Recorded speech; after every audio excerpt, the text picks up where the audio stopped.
Good afternoon, everyone. I would like to call the October 26, 2020 Governance and Priorities Committee meeting to order. Our clerk today will be Ms. Sheila Gurry. And I'd also first like to recognize that we are on the traditional territory of the Snuneymuxw First Nation. Today's regular Governance and Priorities Committee meeting will be held in accordance with the Community Charter, Council Procedure Bylaw 2018, number 7272, and Ministerial Order number M192, governing opening meetings during a state of emergency, and the Provincial Health Officer Order regarding mass gathering events.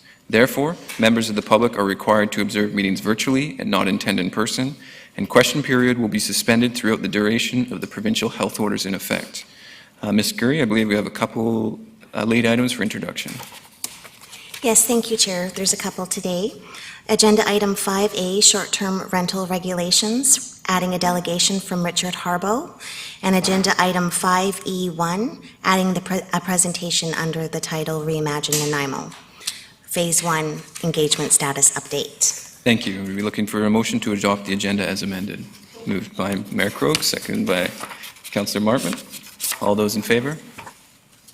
Thank you. And we also need a motion for the adoption of the minutes as circulated, 2 meetings. Councillor Armstrong, seconded by Councillor Martman. Any errors or omissions? All those in favor? All right, moving on. 5A, which was reports, which is short-term rental regulations. I believe it will be introduced by Mr. Lindsay.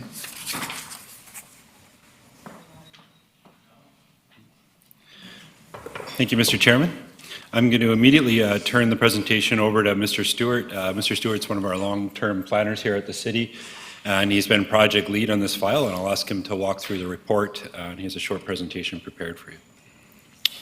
Thank you, Mr. Lindsay, and welcome, Mr. Stewart. And I would ask you just a quick question, if you would prefer questions throughout the presentation, or will there be some natural spots? I know it's quite a big topic with some folks that are interested, so I'm just wondering what you might think would be best. You can answer generic questions throughout your time. Okay. Given the length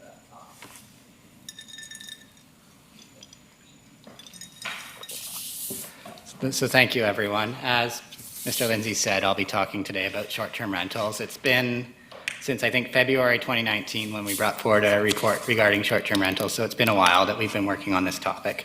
So I'm happy to be able to stand here with a slate of options for you to consider. As Councillor Brown noted, it's a fairly complex topic. It's one of those things that seems quite simple on the surface until you actually dig into it.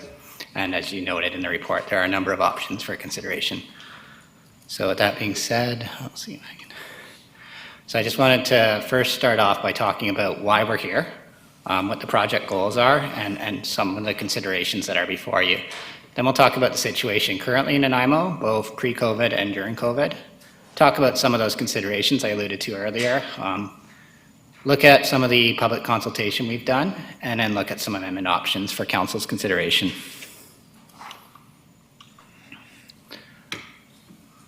So really, in terms of why we're here, we're looking at 3 primary impacts. The impact on the rental community in Nanaimo, as I think most of Council knows, we have a very low vacancy rate in Nanaimo, and short-term rentals certainly do have some impact on that.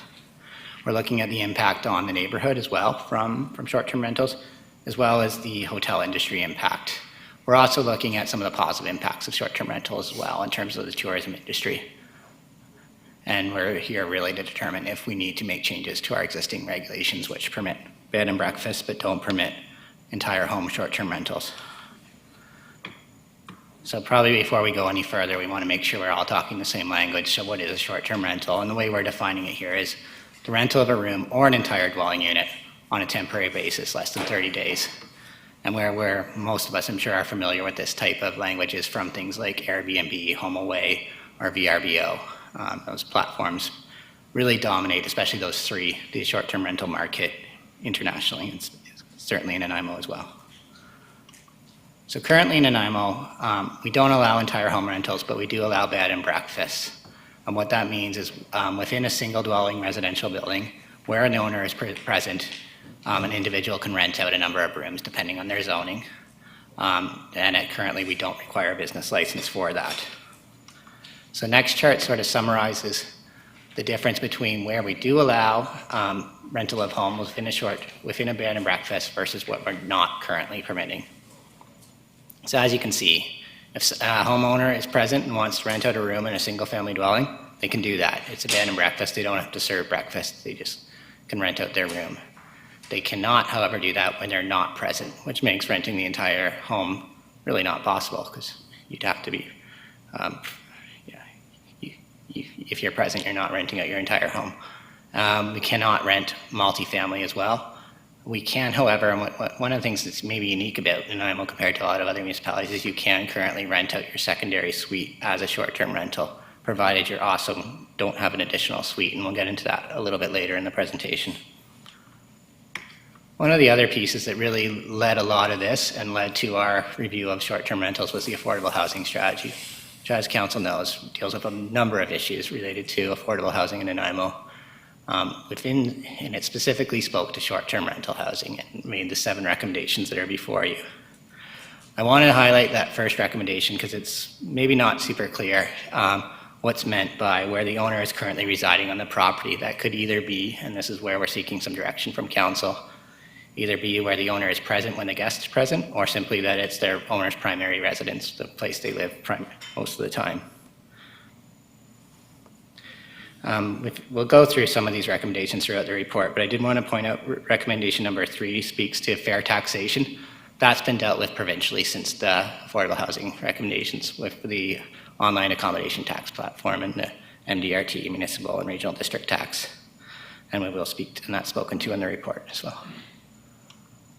So I apologize for the poor quality of the image to the right there, but that really, what you can see there is there's not really one area of Nanaimo that's dominated by short-term rentals. They're everywhere.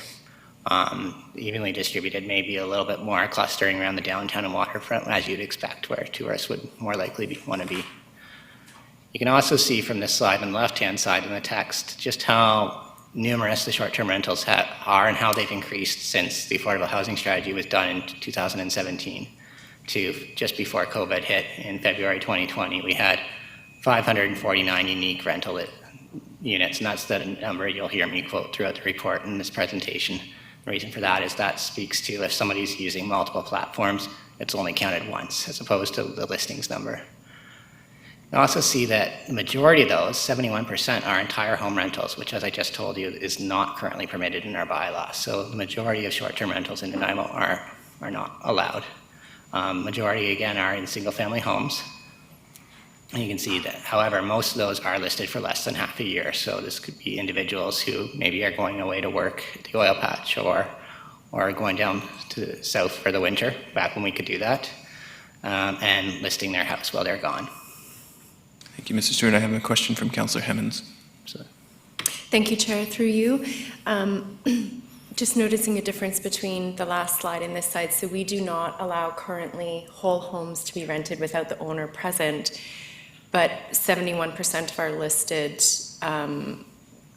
short-term rentals are for an entire home. So is that the bylaw exists, but it's not being followed? Is that accurate?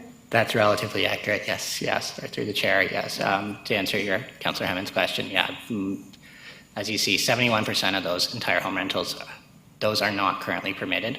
Like everything else, we respond on a complaint basis. We've taken 10 complaints and really seek compliance on, I believe, 3 of those right now. And currently, during the review, we're not taking active enforcement. You will hear, I think, some delegations that are dealing with short-term rentals in their neighborhood. And they'll mention that we're not super active in our enforcement currently while we're doing the review. Thank you. I have a couple other questions. Councillor Martman. Thank you. Through you. So when it's it's falling apart. When it's the entire home, but it could still be a primary residence, and the owner happens to be on vacation for a month, are they not permitted to do a short-term rental while they're away?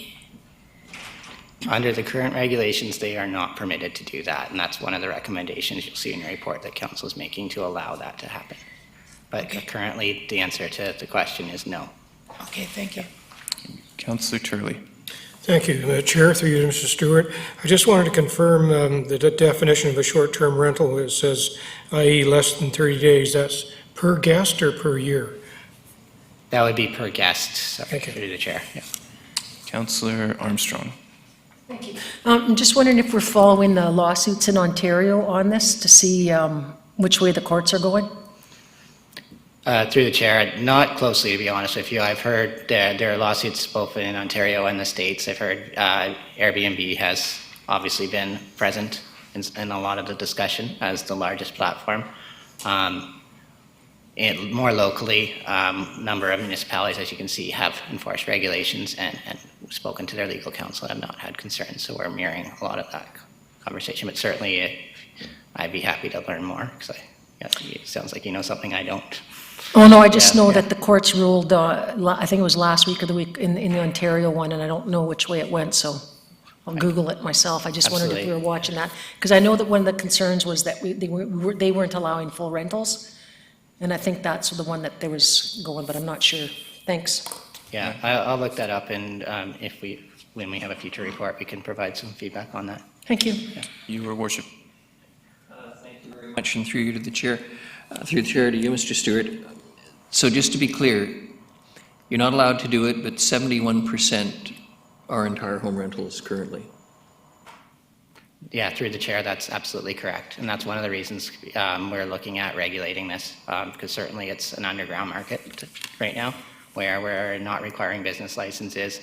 As I mentioned, we have enforced it on a select number where we receive complaints, I believe 10, but we're not taking a really active enforcement process. And in terms of the number of complaints, period, around short-term rentals in general, do they mainly relate or almost exclusively relate to entire home rentals, or does it also involve partial rentals, if I'll call them that, the basement suite, whatever? Yeah, through the chair, to be honest, I don't know how that breaks down, other than I can say the rental of rooms is currently permitted, so it would be a complaint we wouldn't enforce, because it's permitted by bylaw, and again, it's not, we don't require a license even for B&Bs right now. Right, but when I'm talking, sorry, I should have been clear. When I'm talking about complaints, I'm just talking about literally somebody phoning in and saying, you know what, I understand my neighbors are renting out a suite, and can you do something about it? They're noisy, there's a bunch of people in and out, there's a big RV parked in my driveway, whatever. Just a general complaint, not necessarily a specific allegation of a breach of a bylaw or anything, or a rule. Yeah, thank you, through the chair, your worship, for the clarification. I don't always get those phone calls through the discussions through the short-term rental consultation I've done. Primarily, the concern has been entire home rentals where the homeowner is not present. And I think you can probably understand why that would be where a homeowner is present. You know your neighbor, you can talk to your neighbor. Where the homeowner is not present, it's much more difficult to have those conversations, and when your neighbors are changing every week. So, Thank you. yeah. Councillor Thorpe. Oh, thank you, Chair. Through you, not to belabor this, but this really jumped out at me as well, the entire home rental situation, and I wondered if I had misread the report. So I know a number of people who, when they could travel, would do house exchanges, perhaps with somebody in Europe, and it would be for a month. So you're telling me that technically under our bylaws that is not permitted? Yeah, through the chair, in terms of house exchanges, where my understanding is most of the time no value is changed over there, so you're not listing it on a platform, you're simply, I think my folks did the same thing when they went to Australia, and you're just simply changing houses.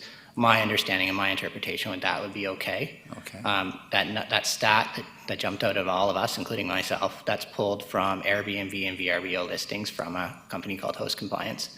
So that 71% is based on listings where somebody's looking to charge for their rental. All right, that helps clarify. Thank you. Yeah. Councillor Bonner. Thank you, Chair, and through to Mr. Stewart. I'm looking at Airbnb right now, and I was looking at it over the weekend for the information. Their numbers aren't quite as high as yours are, but the percentages are roughly the same. 71% of even what they're suggesting here represents almost 300 houses that are being rented in this manner. Mm-hmm. That's, for anybody who's interested, that's basically two very large apartment buildings that we, as we go through this process, could free up as proper rental for the city of Nanaimo and increase our rental stock by better part of 300 units if we don't allow full house rentals. I don't see how you can allow a full house rental and still have the occupant there. Doesn't make sense to me, so why to produce that or to suggest that. So just as we're going through here, I'm going to be pushing that we don't allow full house rentals, just as the conversation carries on. Not sure there was a question there for Mr. Stewart, but we'll move on to. Well, we're talking about that thing right now, so. Move on to Councillor Gesselbrock. Okay, so if there are no further questions, I'll use that as a perfect segue. I'll wait. Okay. To talk about the impact on rental market, because Councillor Bonner's point, I think, is extremely valid, and that's one of the, as I mentioned at the beginning, one of the main reasons we're looking at the impact of short-term rentals and regulating it. So in terms of the rental market, what this pie chart on the left shows is if all short-term rentals suddenly were converted into long-term rentals, they would represent 6% of the long-term rentals in Nanaimo. And 549, that's that 549 number again. That being said, a good chunk of those rentals are seasonal, meaning they would be somebody, like the examples we talked about, where someone rents it out for a month while they go away on vacation or to work. So my understanding is many of those would not be converted to long-term rentals. So for that reason, I broke it down a little further. And the 76 number, 1% number you see on the far right, that represents the year-round entire home, single family, or sorry, the year-round short-term rentals. It's also worth noting that 29% of those are room rentals, which are 29% of the total are room rentals, which are currently permitted under a bylaw already. So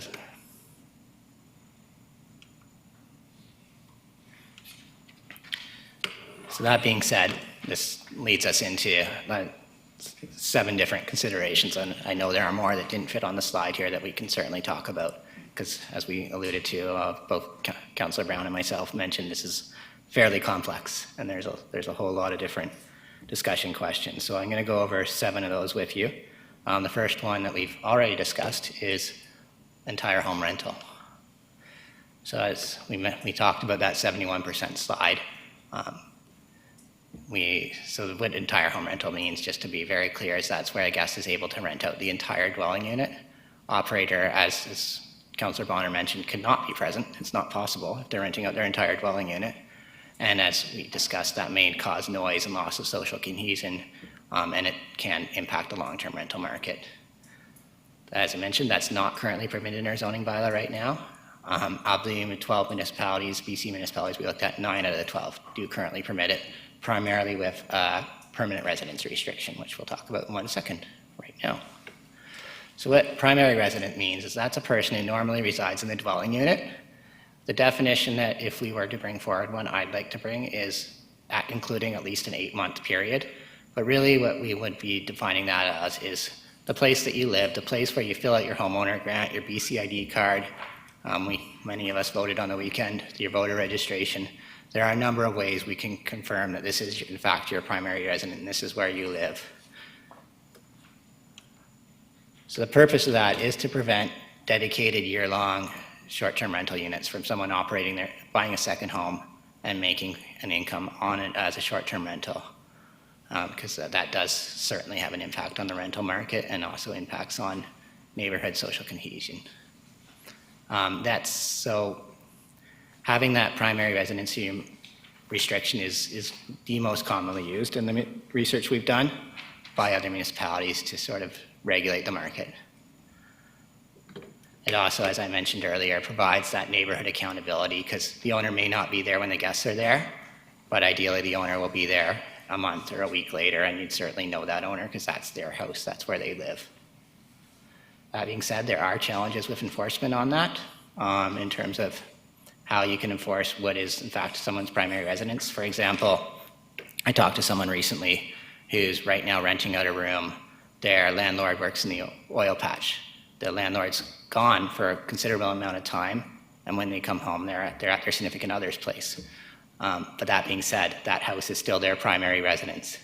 But so it's a question of would that, if they're not necessarily there for 8 months, but how you could enforce that would be challenging, to be honest. So unless there are questions on that, Chair, I'll move on to multifamily. I have a couple questions. I thought Only there might after, yes. So Councillor Turley. Thank you, Chair. So that brings up when it's your primary residence and you're away. If you're away, I believe it is 6 months or more, the vacancy provincial tax kicks in. So is that an issue? But if you rent it out over the 6 months, then it wouldn't. Yeah, sorry. Yeah, that's a valid point, and it would be an issue, so it's worth considering that within our recommendations. Because certainly that's going to be incentive for somebody in terms of whether they are doing long-term or short-term rental. Right. So, and yeah, certainly the point of the speculation tax is to encourage folks to rent their places long-term. So, valid point, thank you for that. Councillor Bonner.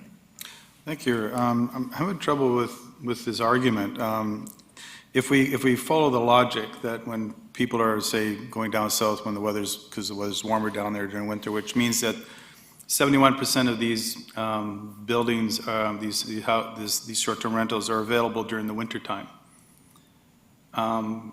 when nobody's really renting B&Bs and coming here, sort of thing. COVID aside, and the changes that are going to take place in the market because of that. I'm wondering, how do we know as a city that specifically these are people who live in this house for a certain period of time of the year and then move out? Do we know for sure that that's the case, or are we making the assumption that's the case? Sure. Through the chair, what we do know is through monitoring with, again, like I mentioned, a company called Host Compliance. There's also another company called AirDNA. There's basically a business that's sprung out of monitoring these types of short-term rentals. And what they can do is they can monitor the listings of when those listings are posted and when they're not posted. So that's where those stats come from. We can't know what that individual is doing when they are renting out or not renting out their building, and when they are renting out their building. So certainly the example of someone going south for the winter was just that, an example. They could be working, I don't want to speculate, they could be doing a number of different things. The idea is a flex economy where somebody has the option to rent their house out when it's not being used. But the point is well taken in terms of what they're doing. We don't know, but we do know the length of time they're renting, and that's through monitoring those listings. But in our further down in our report, the recommendation is not to use one of these compliance websites. So how are we going to then keep an eye on things if we're not monitoring it? Yeah, that's a valid question, and my response would be, sorry, through the chair, we'd be monitoring it similar to how we do all other bylaw enforcement, and that's something we're seeking council direction on, but one option would be to respond on a complaint basis. Just to be clear, one would be more reactive and another one would be more proactive. Absolutely, and we are seeking direction on that. So, okay, I'll talk to that when we get to that. All right, part. thank you. Councillor Hemmons. Thank you, Chair. A question regarding strata. So currently, short-term rentals are not allowed in multifamily residences on our current bylaw. However, if we decided to change that and/or a strata property wanted to reinforce that in their building there are no short-term rentals, that's something they could do, and the city bylaw wouldn't supersede that if we decided to open it up to multifamily? Does that make sense to you? yeah, through the chair, that's absolutely correct. So the city will not enforce strata regulations. That being said, the individual stratas are able to enforce their own regulations. So if the city did decide to allow short-term rentals in multifamily, then we would continue to allow that. We would license them. But that being said, if an individual strata does not allow it, we would generally not enforce it, but that's something, again, we could seek more direction on from council and through the enforcement. I don't want to speak for enforcement because that's not what I do, but certainly that's generally our practice for zoning. Councillor Martman. Thank you. Through the chair. Different experience I've had with short-term rentals than Councillor Bonner.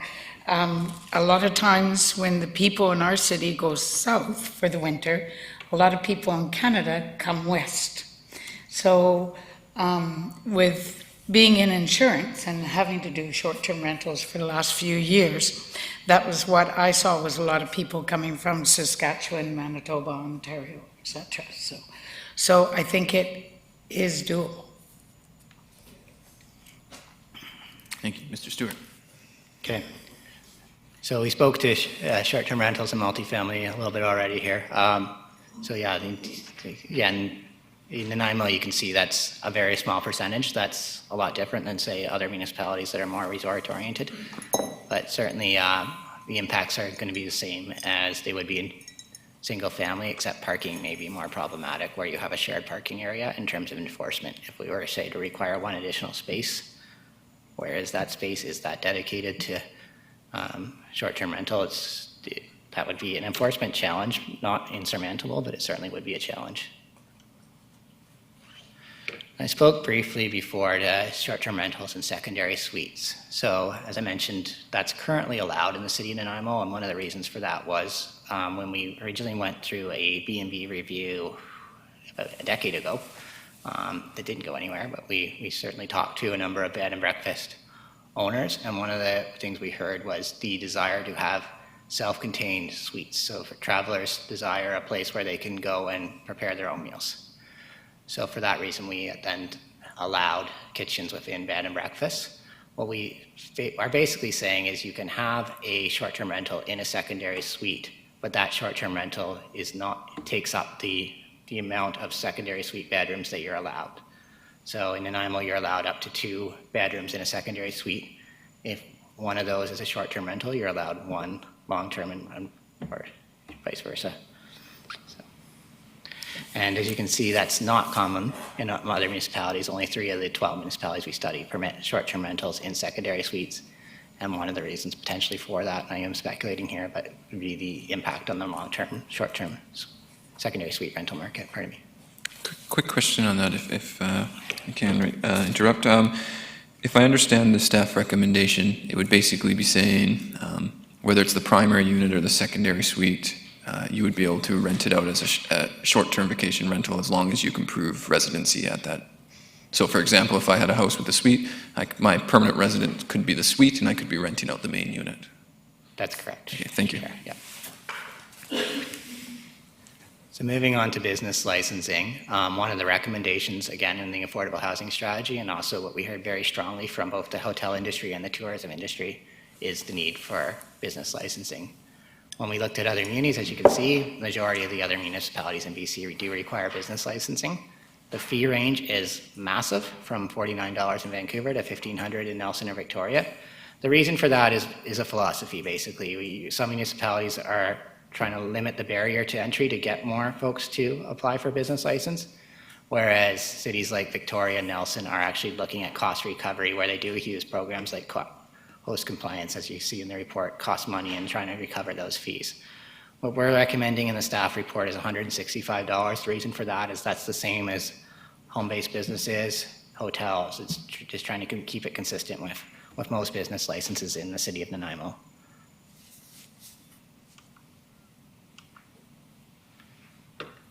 So next I want to talk about the engagement we have done to date. And as I mentioned, it's been a year-long process, so all this engagement was pre-COVID, so we were able to go out and talk to people directly.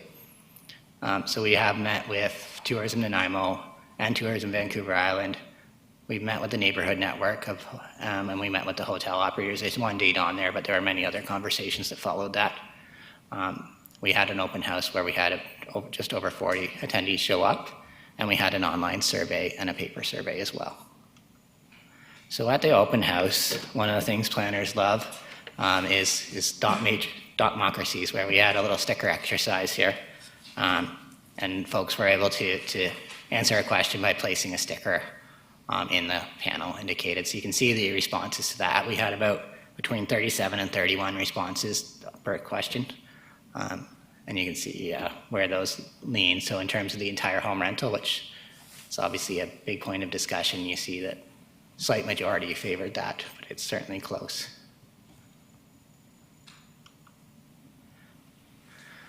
When we spoke to Tourism Vancouver Island and Tourism Nanaimo, what we really heard loud and clear from them is they do support short-term rentals, but want a strongly regulated market. They want it to be clean and safe, and they want business licensing. And the primary reason for that is if they're going to advertise these units, they want to know that they meet a certain standard. So they're looking to us as a city to help them out with that. We also spoke to the hotel industry, and the hotel industry has also sent a number of emails and information of what other municipalities are doing. They've been a huge help in regulating this. But it basically breaks down to 8 different regulations they want to see if we are going to permit short-term rentals in Nanaimo. We talked about a lot of these already, the principal residency restriction, cap on usage a number of days. You'll see it's not there in the report, and the reason for that is when I talked to bylaw officers in other municipalities, the consensus was it's very difficult, if not impossible, to enforce. We talked about taxation being already done by the province, and business licensing would also help out with that. So, yeah. And I apologize, this is a long presentation because there's a lot to talk about here. But the other piece in terms of the 86 response survey, I'll just break down some of the key questions we asked here. So first of all, the majority of folks that did respond to our survey are homeowners. So unfortunately, we had a very small sample size with renters, where you see within that small sample size, yes, they did experience difficulty finding accommodation, but it's certainly not a significant sample size. The other thing we did hear from neighbors is majority of them were aware of short-term rentals in their neighborhood, which again probably isn't surprising considering they were attending an open house or filling out an online survey on short-term rentals. That being said, the majority of those did not experience noise or disturbance in their neighborhood. It is worth noting, and I think I noted in the report, some of the folks that filled out the survey are in fact short-term rental operators themselves. So there's certainly some bias in that. And that relates to the next piece where you did see, that being said, the majority did feel that short-term rentals have some impact on rental. Whether that's significant impact was 32% said, or minimal impact, minimal impact is 33%, but certainly 65% there felt that there was some impact.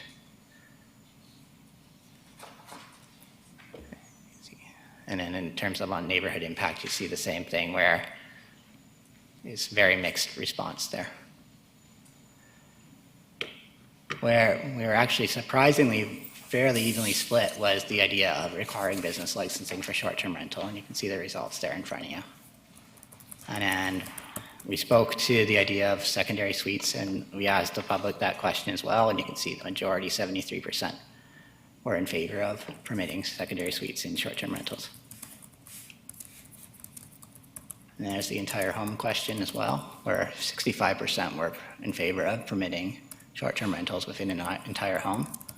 We did speak to, I mentioned the difficulty on regulating the number of days. That being said, we did go and ask the public.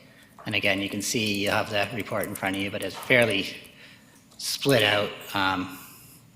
With the majority supporting a shorter cap or no cap at all on rental days. So it's one extreme or the other, kind of. Mr. Stewart, I have a question from Councillor Hemmons and Councillor Bonner. Absolutely. Thank you, Chair.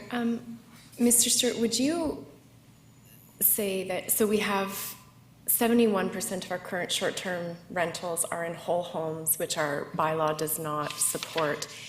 Do you think the 56% of those who are saying, yes, we should permit them in an entire home, is that folks who are already benefiting from having their whole homes rented? Like I'm trying to, the data doesn't quite line up with kind of best practices and what I'm hearing from the community. So is it possible that people who are already benefiting from renting entire homes have filled this out and that's why it's skewed? Yeah, it is certainly, sorry, through the chair, it is certainly possible that that's the case. We had, I believe, and I don't have the number in front of me, I don't know what's in the report, I think it was 7 or so that had self-identified as short-term rental operators. We didn't ask a question in the survey if you in fact, own a short-term rental or otherwise benefit from one. So there's no way saying for sure. Certainly the comments made it pretty clear that who are renters and who are short-term rentals. So we did sort of go through that comments, and that's how I was able to identify that 7 or whatever that number is. So certainly that's the case for some. I can't say for all. Okay, Yeah. thank you. Councillor Bonner. Thank you, Chair. Sort of the same question. I was curious where the survey came from. I was at both the open houses that we had, and it was, you were either a short-term owner rental, owner, an STR owner, or you were a motel or a hotel that didn't want them at all. And that was almost the entire makeup of the evening. So I was wondering who is these figures from? Absolutely. So, yeah, through the chair, we had 86 responses. 20 of those were paper responses, and those paper responses were from that open house that we attended. And that's where I was able to identify the short-term rental operators through their comments.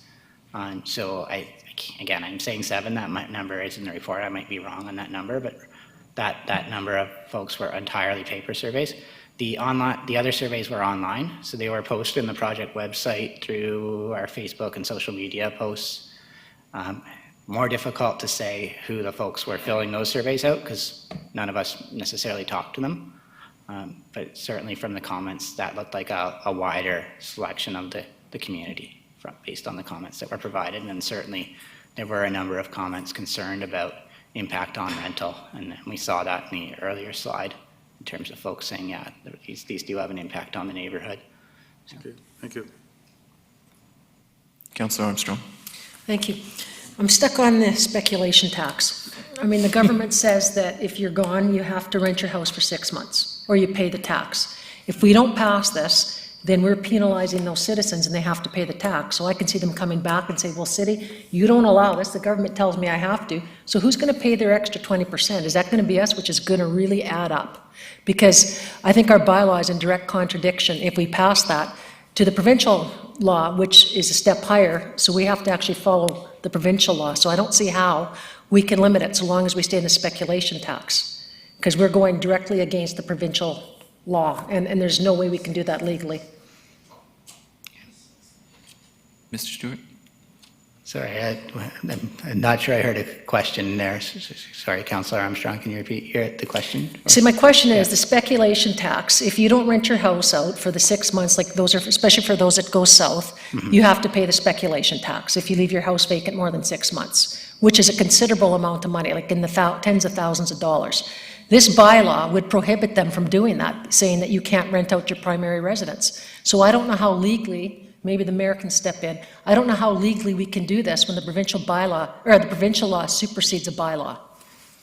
Yeah, through the chair, I mean, one thing you can do is, and you can continue to do currently and within the bylaw, is you could rent out your second home long-term, which would make it so you no longer have to pay speculation tax. So that's one of the intents of the bylaw, is to encourage second homes and speculative homes to be rented long-term, so they are available within the long-term rental market. Thank you. And I think one other item for consideration is probably, it would say, well, it's your choice to leave for 6 months, so I'm not sure that we would be held accountable for someone's. No, but provincial always supersedes municipal. Councillor Thorpe. Thank you, Chair. Through you, I'd like to go back to the comments, I think, made by Councillor Hemmons and Bonner a few minutes ago, and just a comment, if I may. I don't think there's a question in my statements either, but when I looked at the report, and I really appreciate the report, Mr. Stewart, it's very interesting, it's great information. It's more complicated than I realized. But when I looked at the open house feedback in the survey, I was concerned about the size of the sample. I think that's really problematic. I don't think it's certainly not the city's fault. We can't force people to go out and give their feedback. But I really sense that probably most people that did give feedback had a vested interest in the topic, as Councillor Bonner pointed out, and I guess saw. And if I may get a bit of an oar in here, it seems to me that this is a perfect example of a topic that would really benefit from the city having a set of accredited neighborhood associations that we could go through to get their legitimate feedback on topics like this. So I'm just putting that out there as I think this is a perfect example of a way that we could get in future response from neighborhoods if they had a properly accredited neighborhood association that could respond to us. So there, that's my little rant. Thank you. Thank you. Thank you, through the chair, Councillor Thorpe. And in terms of the neighborhood associations, absolutely agree. As part of the public consultation, we did take this to the Neighborhood Network, which is a group of basically self-selected members of the neighborhood associations that meet regularly. And the intent is for those folks to then bring the information back to their neighborhoods. And that was certainly the offer that was made to those folks and every time I go to the Neighborhood Network, I usually end my presentation the same way and saying, if any of you want me to come and meet with your neighborhood, please let me know. In this case, we didn't have any take up on that, but certainly the offer was made. But in terms of the survey results, your point's well taken. Yeah, 86 it's a decent number, but it's still a small representation of a city of nearly 100,000, so absolutely. Yeah. Councillor Martman. Thank you. And through you, just to respond for clarification for Councillor Armstrong, with the insurance industry that tends to follow municipal bylaws, etc., the definition of short-term is always 30 days and under. So if you were leaving your house for 6 months, anything over 30 days is a long-term rental. So. Your Worship. Thank you, Chair, and I want to offer this comment. On an intellectual level, I just love this discussion, and I'm very impressed with the report, Mr. Stewart. And it raises all sorts of wonderful, grand philosophical issues about what might be referred to as the rights of private property versus the rights of citizens. And everybody trying to do the good thing. Councillor Bonner is trying to ensure that every place is open and available for rent on a presumably longer term basis, because I'm not aware that many families in Nanaimo want to rent for 2 or 3 months and then look around. Councillor Armstrong's raising the great difficulty we have because the province has imposed a speculation tax on our community, but hasn't imposed it on Ladysmith or Parksville or Qualicum nearby. And I think every one of us can contemplate the multitude of scenarios which we don't particularly want to discourage. The visiting professor who comes to VIU who wants to rent your house for 8 months or maybe just 3 months because they're only here for 1 term or something of that nature. And if we limit it to 30 days, is that a situation we wish to discourage? Do we want to discourage the fact that people come to our community as tourists and spend money that would otherwise not be spent in our community, that support our restaurants, which are all struggling, and our local businesses and our artists, support our cultural events? Do we want to limit it to primary residences? What is a primary residence? As everyone's pointed out, it's a multitude of things. It's one thing for insurance. We know that you're not going to go south and stay abroad unless you pay more excessive health insurance. Then you face the problems with the province. It's kind of like taking the wolf out of the ecosystem. It creates all sorts of problems that we try and then solve with a multitude of solutions. And really what's happened here is in the desire to protect neighborhoods from the excessive behavior, I'll call it, of strangers in their neighborhood, people who aren't living there all the time, who are visiting. We're engaged in a process now that is going to have a lot of, I would suggest, unintended consequences. And this one really, really needs to be thought through. As much as I'm impressed with the report, there's a number of things that need to be considered here today. And I'm sorry to start the debate because there's not a question, and your worship's being very, well, not your worship, the chair is being very kind to me today in indulging me. But this is a lot more complex than people think. There is a reason various communities have come with different standards. A tourist community, arguably, retirement community like Kelowna may want to treat this differently and does than, you know, some ordinary place. But the other thing is, and I caution all of council on this, in the midst of a COVID pandemic, when so many people are suffering, do we wish to do anything that might discourage anybody from making money in any way, shape, or form that is legal, which is the opportunity to rent some portion of their home or all of their home? I just throw that out.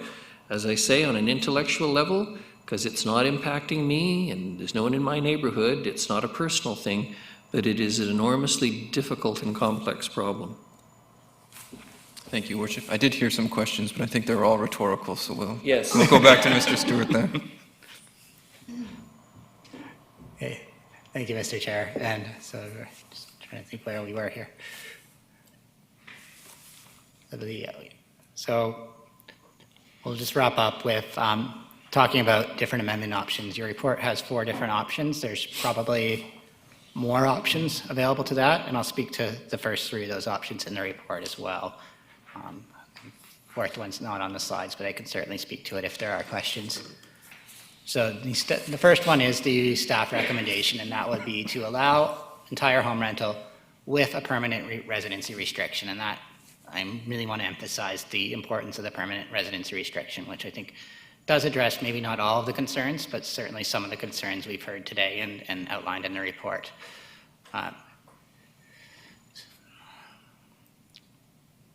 So that would mean is, again, that would only be permitted where the operator is a permanent resident of the dwelling unit or the suite.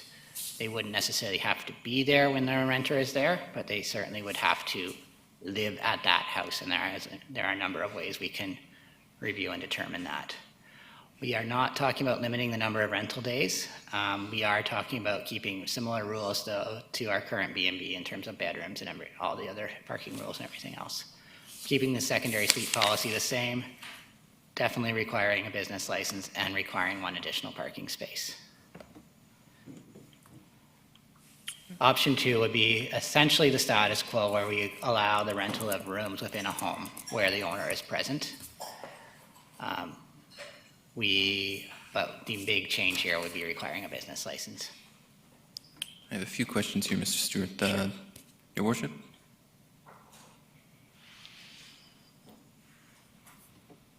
Did you have another question? Nope. Okay.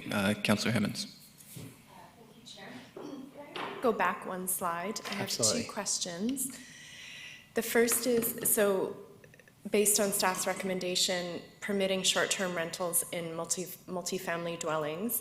So again, I'm going to go back to that strata piece. If we do that, then buildings that are operated by strata would then need to put their own bylaw in place if they don't wish their building to participate, or they don't want short-term vacation rentals in their building.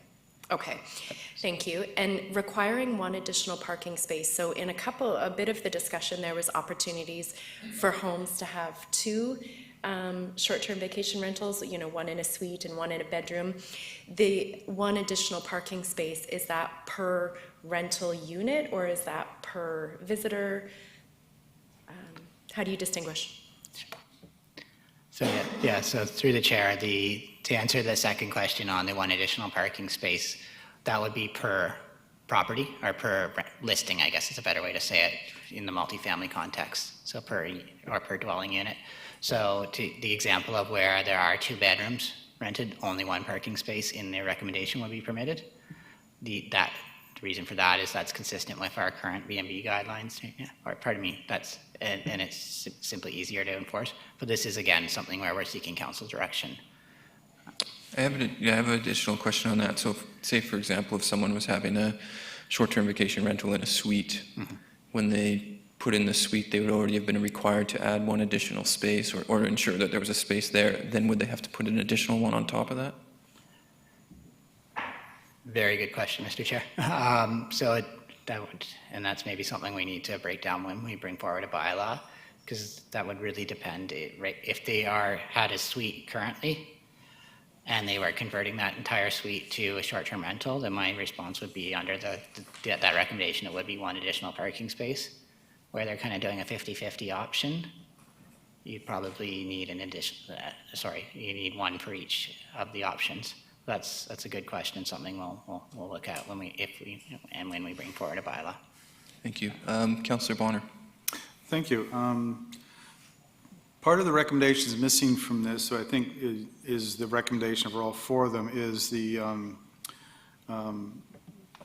enforcement will be based on squealing on your neighbor, if I can call it that, by complaint. And and no, even though a business license required no fire inspection.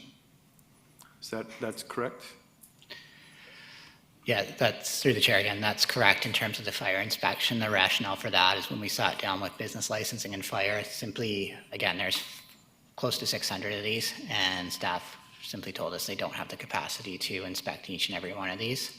So what we looked at is a compliance checklist where the operator would have to go through that checklist, identify that they meet certain building and safety and fire safety requirements as well as neighborhood requirements and sign off on that. Business licensing, fire, and building would have the option to do spot inspections, but certainly there's currently not capacity without hiring more staff, is what I've heard from our staff, to inspect each and every one of these. Okay. My idea is that when we were done, there wouldn't be 600, there'd be like 280 of them. But the other problem I'm seeing even with this option number one is an additional one additional parking space in a multifamily dwelling is going to be rather difficult to do, if not impossible. So why would we allow multifamily dwellings and then there's no way for them to comply with an additional parking space? And if we're not doing enforcement except by complaint, there's no way for us to tell that they're actually doing that. That's why I'm seeing, this is the bylaw which I want enforced, but we can't, we're not enforcing this bylaw. We have no way of enforcing this bylaw as recommendation and report, which, like everyone else, great report. I thoroughly enjoyed reading it. I just think that we're setting ourselves up here for more problems than not by not doing the enforcement and not doing the monitoring and not doing the inspections. That's not a question, but I did, like, how do you plan on getting around the question of multifamily dwelling and an extra parking spot for that? How, like, what was your envision of how that would happen? Certainly, and that's a really excellent question, because as I flagged earlier in my presentation, it is a challenge where you have multifamily for the reasons Councillor Bonner spoke to. That being said, it's currently how we regulate home-based businesses right now in multifamily, where we do require an additional parking space for a home-based business in a multifamily. It's challenging and not something that my understanding is really actively enforced when we do business license reviews. If we chose to enforce this actively, we would have to be working with the strata or building owner to either provide a designated space or add a space. Or the other option would simply be looking at the number of spaces in the facility and making sure that there's one available. But obviously there are challenges with that in terms of dedication, in terms of cooperation from stratas and building owners. So there are certainly a number of challenges with that would need to be worked out. So to me, the easier solution is just not to allow it in multifamily dwellings. That's, I think, Something for that's council's my consideration non-question when they thing to debate consider. the potential path forward. And if I may, just to follow up, and I love the intellectual that the mayor suggested there. Sir, in your neighborhood alone, there's 12 Airbnbs available for rent as we speak. And 5 of them are illegal, which you won't complain, I'm sure, because you don't know about them. Thank you. Councillor Turley. Thank you, Chair. Through you to Mr. Stewart. The first question, you may not know the answer to, but are fire inspections required for all home-based businesses? I believe they're not, but I don't, you're correct. I'm looking to see if there's anyone here who may know the answer in the audience. I don't require an answer, it's just that Yeah. I think my opinion is we should be treating short-term rentals in owner-occupied homes as a home-based business and treat them the same way rather than have a separate set of rules for one type of business and another set for a different type of business. For simplicity, that would make more sense. I think Mr. Lindsay had the answer there. He just confirmed that they are not, Mr. Chair, yes. I had Ms. Gurry. Thank you, Chair. I just wanted to remind council, prior to moving any of the options, that there are 2 delegations that need to speak first. Mr. Stewart. Yeah, thank you, Mr. Chair. If there are no more questions, I'll move on to the other 2 options here. So I think I spoke to option 2 already, actually, so we'll just move on to option 3, which would be the least restrictive, which is basically option 1 without the primary residence restriction, and this would be a free market approach, where we're looking at allowing these in second homes long-term. And certainly, as we heard through the conversation today, this would have an impact on neighborhoods, the long-term rental market, as well as the hotel industry in terms of the competition. There is a 4th option in your report that's not on here, and that would be to allow these in some areas and not others. So that would be looking at where we feel short-term rentals will have less impact, potentially areas that allow hotels or other areas that may be more prone to tourism. And that would be an option we look for council's direction on to help us identify what those areas are. But that's certainly another option. This chart, just sort of summarize our conversation, really breaks down those 3 options, where you see options 1 and 3 would allow the entire home rental permitted, option 2 would not. And we talk about unit types, and we've heard the conversation regarding multiple family. So again, there's options within the options here where perhaps you go up, I'm not going to tell you what to do, but you can certainly go with looking at options where you don't allow multifamily but do allow home rental or vice versa. Like I said, that's where this gets very complicated, is there's so many individual decision points. So we tried to break that down as best we can, which leads to my final slide here of other options. So status quo, but permit B&Bs to operate in multifamily. So basically similar to option 2 there, where we allow individual home rentals where the owner is present, but allow that in multifamily. You could look at no longer allowing B&Bs to operate in suites, not requiring business licenses, capping the number of days, which we spoke to earlier, and removing the guest caps. And again, there's more that aren't listed here because we don't have 4 hours here. So Thank you, Mr. Stewart. I have a question from Councillor Thorpe. Thank you, Chair, through you. Before we go any further, first of all, I totally personally agree with Councillor Turley's comment that short-term rentals should be treated the same as home business. But I do have a question, and it goes to a statement on page 23 of my agenda, which says, I'll just quote it, a primary concern with short-term rentals is their potential impact on the availability and affordability of long-term rental options. And to me, that's an important statement, but I'm wondering if you can expand on that or clarify it for me, because quite frankly, somebody who runs a bed and breakfast out of their house, maybe primarily in the summer months, or somebody who does vacation rental by owner, seems to me those aren't people that are looking to rent out space permanently or full-time.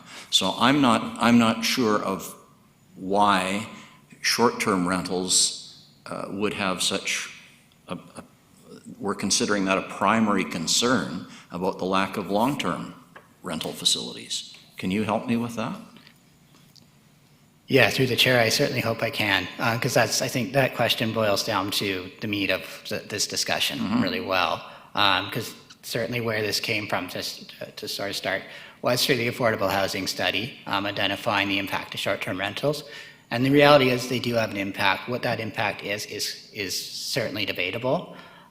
Where that impact is greatest is not the examples you said where you have bread and breakfast that's renting out rooms. I wholeheartedly agree that those folks are not likely to rent those rooms out on a long-term basis.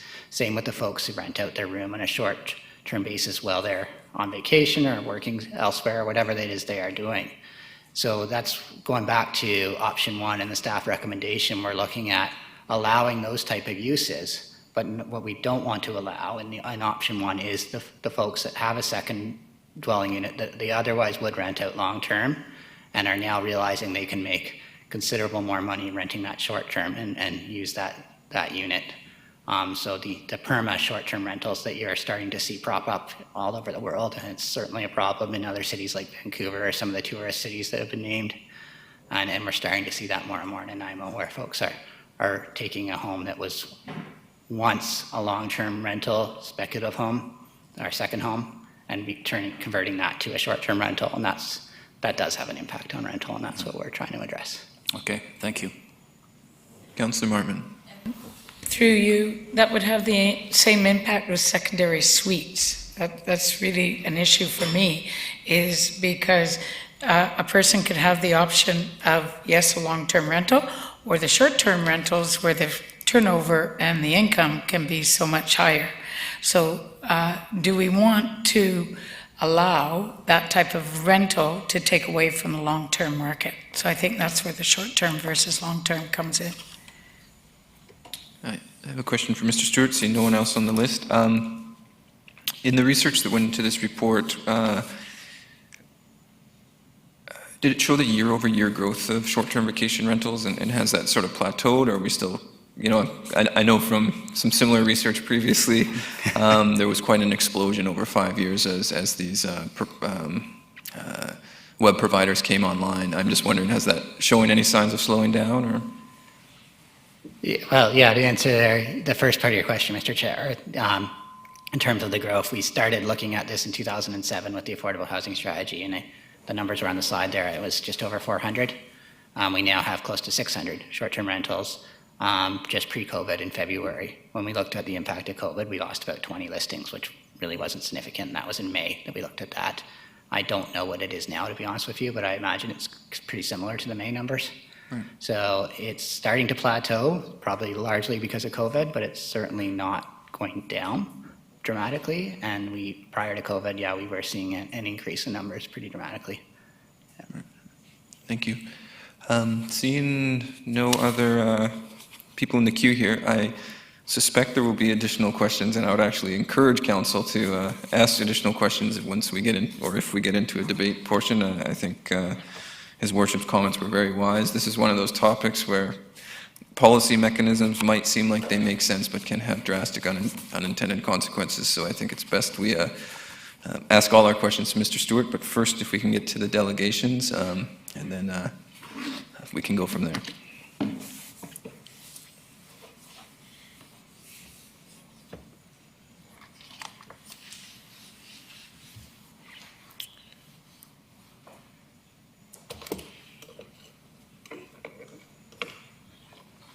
Thank you, Mr. Stewart. Our first delegation is Mr. Barry Page. You can come down to the podium, and I'll try to figure out how to set you up for 5 minutes here. The lights will indicate, I believe when it goes yellow, you have 1 minute left.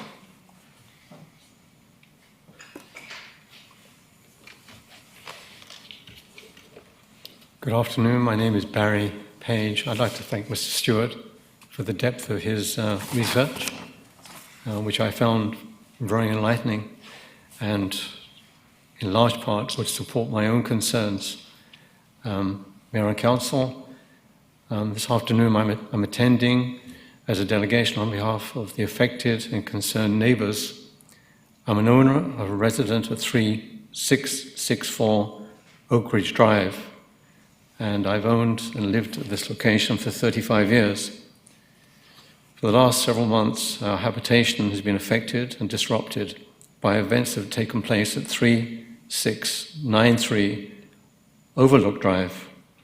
Over those last several months, 3693 Overlook Drive has been operated as an Airbnb.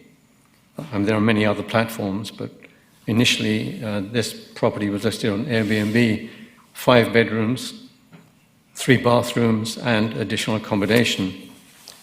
Many different occupations have taken place since June of this year, some involving large numbers of people, up to 20. This has resulted in noise, foul language, and abuse. Many of the occupations are short-term, 2, 3, and 4 days in duration. Many of the visitors I've noticed are out of province, including from Ontario and Alberta.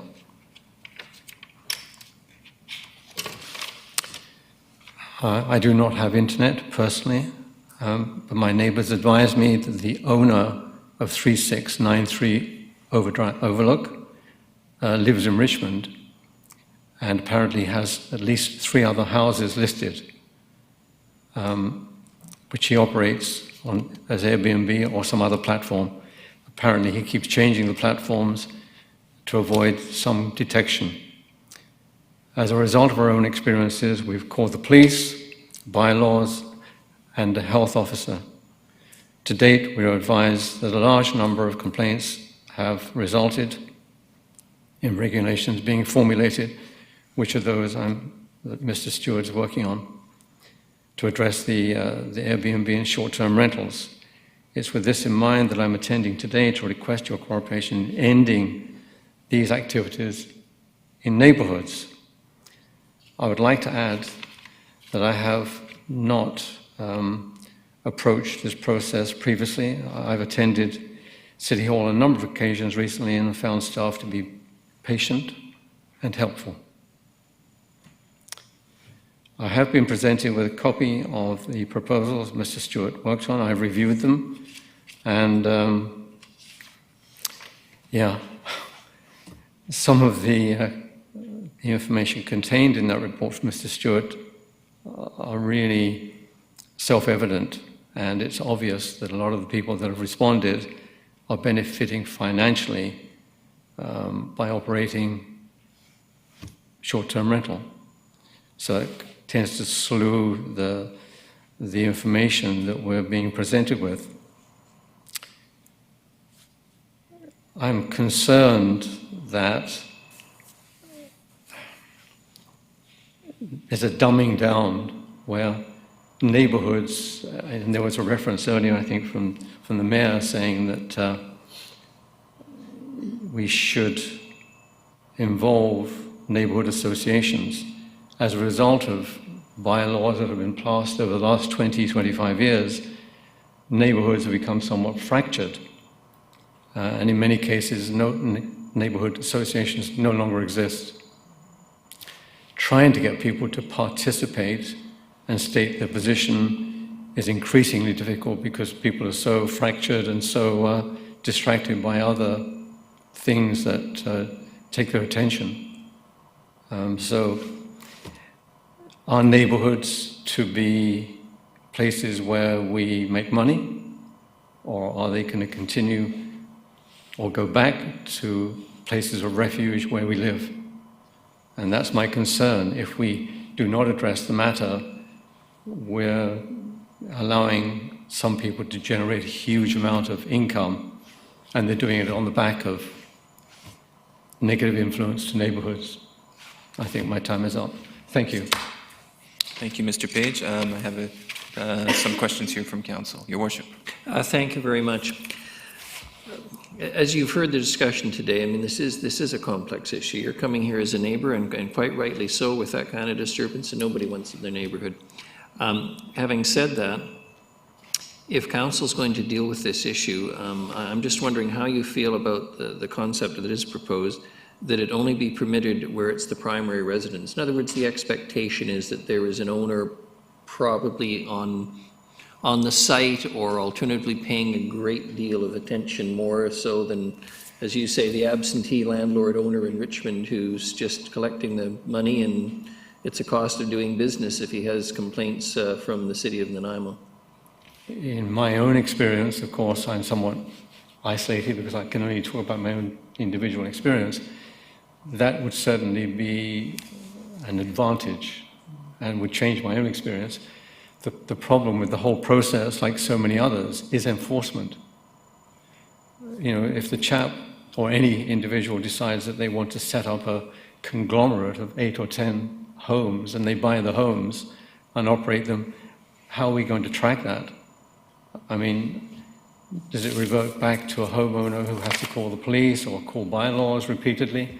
It becomes, there's a lot of costs and a lot of manpower involved in trying to regulate it. I think somehow or other we need to do, as Mr. Stewart said, license it, try and control it right at the outset to prevent individuals from owning several different homes and operating them as businesses in neighborhoods. It's extremely disruptive. Yeah. Thank you. Thank you. Question from Councillor Bonner. Thank you, Chair, and through you to our delegation. One of the things we're going to be talking about today is enforcement and monitoring.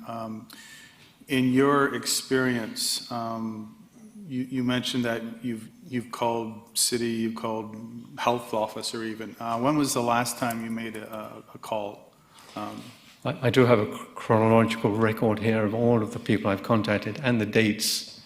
Without referring to that, it's interesting to note that on one occasion, I think I'd noted at least 10 people present in the home, and so I called the health people and said, I understand that the health department is suggesting that we reduce the gatherings to somewhat less than 6 people.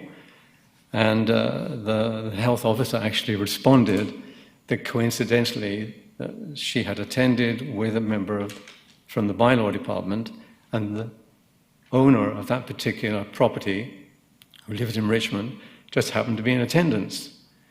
And they suggested to him that he was not in compliance with bed and breakfast bylaws, and he responded, I don't have to be. I'm not operating a bed and breakfast. I'm operating an Airbnb, and there are no regulations. And somewhat apparently they conceded. The health person was then approached by the owner, who said, I'm expecting a large gathering of 14 people for Thanksgiving. Would you sanction that? And they said yes. So. Okay. So I think I understood earlier that renting out a short-term rental of a separate unit, a separate living unit on its own is not legal in this town. Am I hearing that correctly? So in this particular case, we would assume that this one wasn't legal, or? It wasn't legal, and I believe when I called the city, they advised me that regulations were in the process of being written to be presented to council, and as a result, they didn't feel that it would be advisable or appropriate to take any steps to advise non-compliance, knowing the regulations were going to be presented to council for their consideration, and which would result in a change. So they didn't want to make the thing complicated, so they didn't want to send a letter of non-compliance. Rather, they wanted to wait until the regulations were submitted to council. Okay, thank you. Councillor Hemmons. Thank you, Chair. Along the same lines, so we're being asked to bring whole homes into our bylaw to allow for the circumstances that you're here to tell us aren't working in your neighborhood. Yeah. So I'm curious, what was the bylaw response when you called to say, this isn't, I don't know what you said, but we had non-compliance, and now we're looking at bringing a greater mandate under that bylaw compliance. While it's not compliant, what was your experience with bylaws? I'm trying to get to a place of, if we're going to bring this in, then we have to have some gauge to figure out whether people are being compliant or not. So while it's not compliant, because it's currently not within our bylaw, what was our response to it?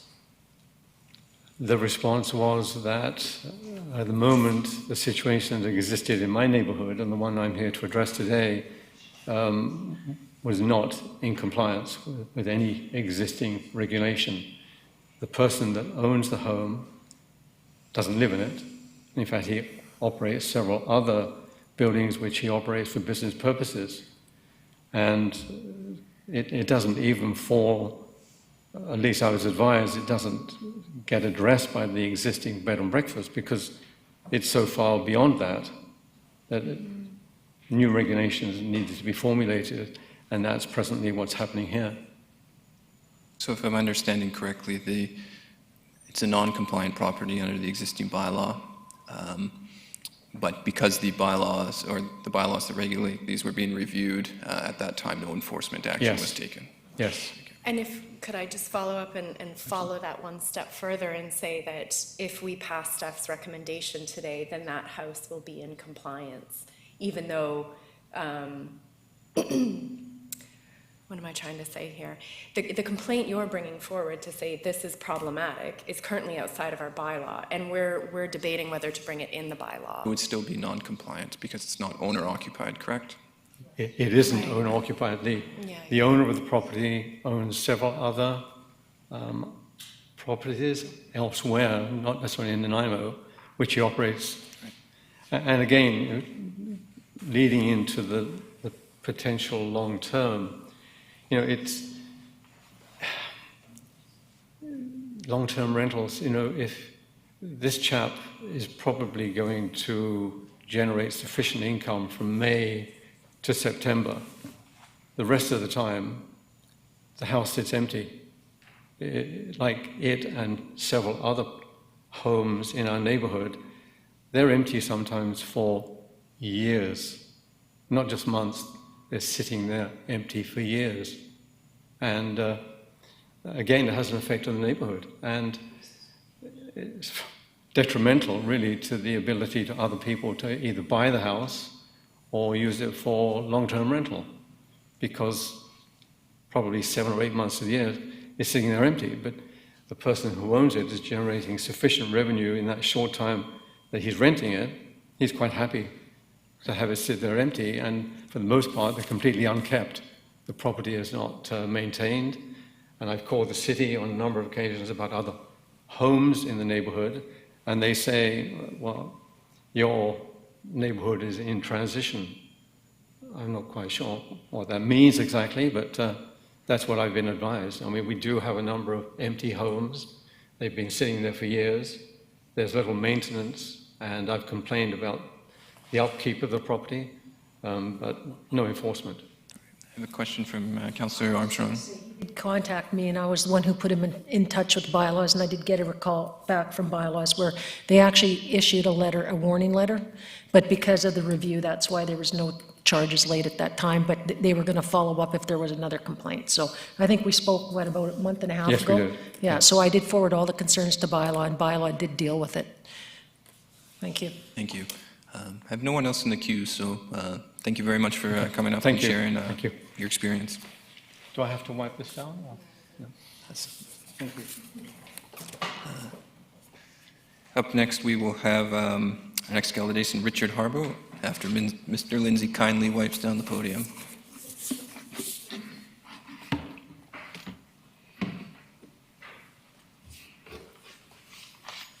Sorry, just one second.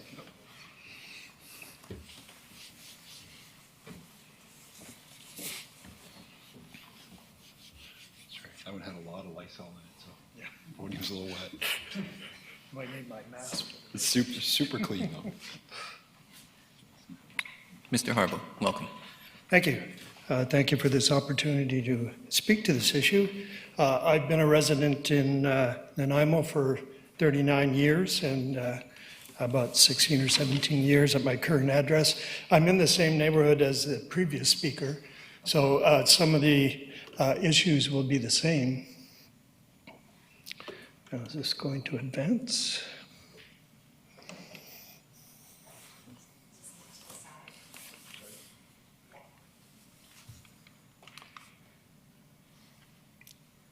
So my experience is that short-term rental is now operating across the street from my property.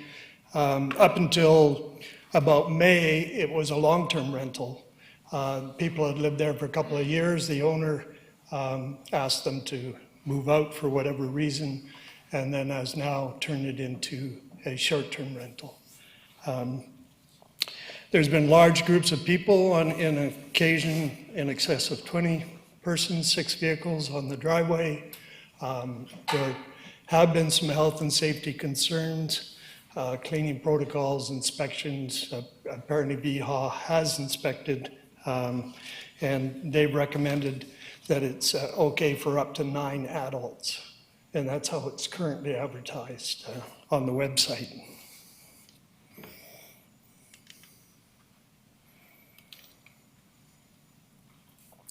There's been trucks with trailers and boats parked in the road impeding traffic, noise and disturbances, early departure.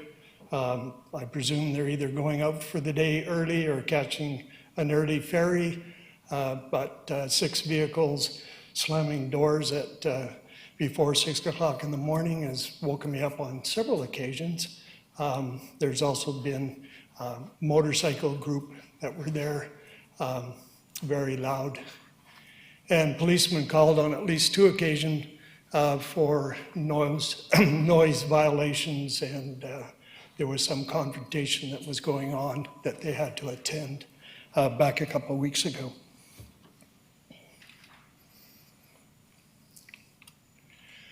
There's been increased in improper garbage and recycling. The guests have been rather cavalier about their garbage. They put it out, the crows get into it, it's all over the street.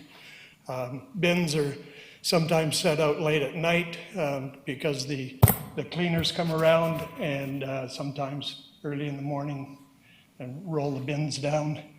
Light pollution, I mean, it's not a big thing, but again, in a residential area, you're not used to the house being lit up all night, interior and exterior lights. And I've talked to the owner, and my opinion is that the owner and residents would not likely tolerate the activities that go on.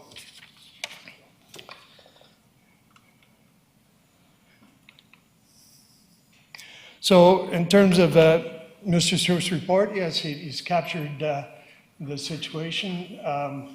We need clear definitions of what a B&B is, short-term rental, and a guide, and he's recommended that the guide be let out, because in this case, the owner was told by BHA that he was in compliance, and he is in compliance with BHA, but not with the city. So there's multiple legislation here. I think it has to be, an owner should be in resident. There may be a possible exception when people are away, but normally if that's more than 30 days, they wouldn't fall under this section. A business license should be required. Now, I complained to bylaws, and I was told that they're not in compliance, but there's no penalty. So all they can do is send a letter. If he ignores a letter, there's no option for them to take any action. There's no penalties associated with this current bylaw. So at least with a business license, for them to advertise, they would have to have a business license, and there's some deterrent there. There's some means of control, and also, again, some type of meaningful penalties, because in this situation, there's an owner has multiple properties, and it'd just be a cost of business if it was small fines or meaningless penalties. And so to end, I would ask not to delay these new bylaws, particularly the business license requirement, because it is affecting a number of neighborhoods and residents. Thank you. Thank you very much. Any questions for Mr. Harbaugh?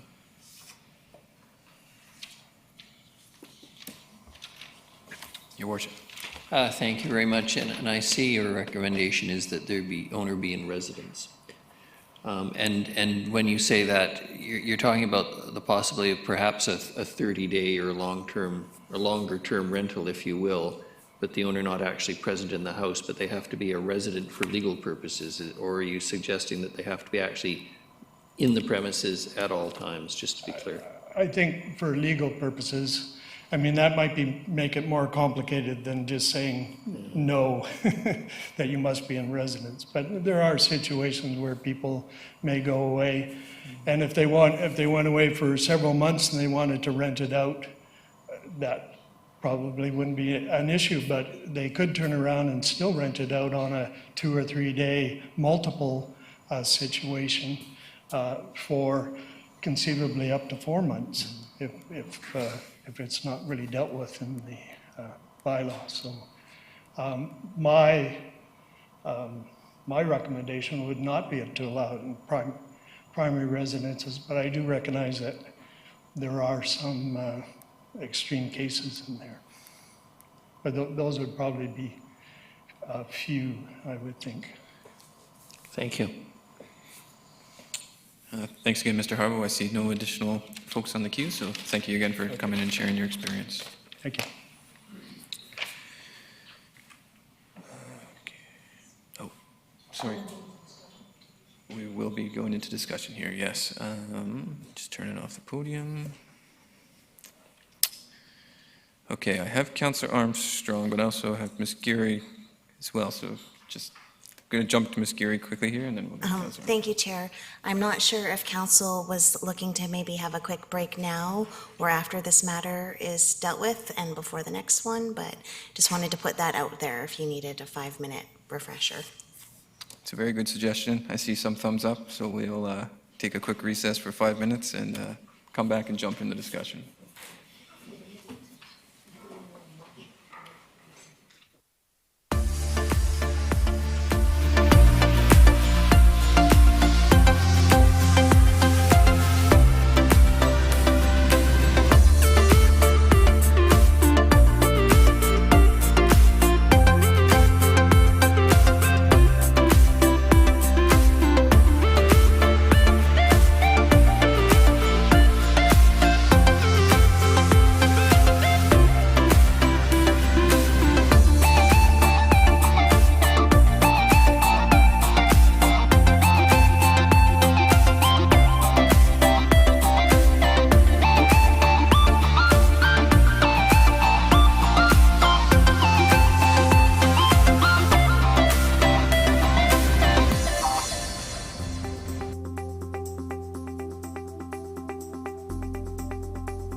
Hi, Leonard Krogh here. I'm here with Karen Lindsay today. She's going to show me how to sign up for our app. Voyant Alert, the City of Nanaimo's emergency notification system. So we'll start by going into the App Store, Mayor Krogh. Done? Next, you're going to hit search. And you're going to search for the app, which is Voyant Alert. So it's V-O-Y-E-N-T. Now you see, it's already selected it. Click there, hit get, and then we're going to install. And why are we downloading this app? We're downloading that so that you can get this onto your phone system, and what it will do is it will send you a push notification out. So if the City of Nanaimo issues an emergency alert, it will actually push the notification out onto your phone. The really nice part of this app is that it's anonymous, so it goes by postal code. So we're not requesting you to put your name or personal information in, it just works off of the app through your phone system. There are also, if you have family members or friends that maybe don't have a smartphone or would like another way, you can also sign up online or call our Public Works Department, and they have phone and texting options available as well. So there's lots of options for people depending on what their needs are. Fabulous. So you can rest with some comfort knowing you can find out what's necessary and know that people who are important to you are notified. Absolutely. So now you have Voyant Alert on your phone. And now just select open. So the next thing you're going to do is you're going to tap in the postal code that it's prompting you. All right. So you just click on there and start entering. And then find on a map. So here you'll see the welcome page for the City of Nanaimo, and you want to subscribe to notifications, yes? Yes.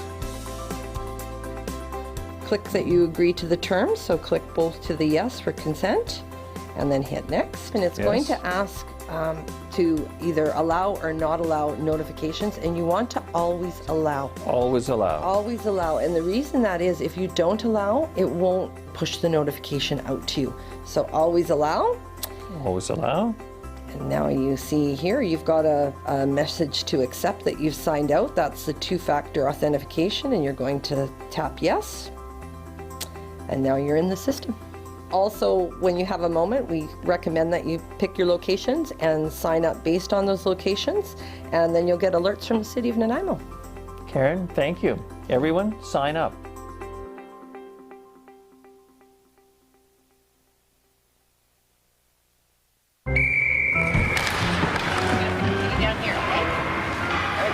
Hey, Tiana. Hey. It sure is the coldest rink in town. Thank you. Whoa! Yeah, buddy! Nice save, James! Wow, your goalie is keeping you guys in the game. Cheers. Cheers. Oh, man, that's hot. Sorry, that's the way I like it. Oh. Go, go, go, go, go, go, go, go.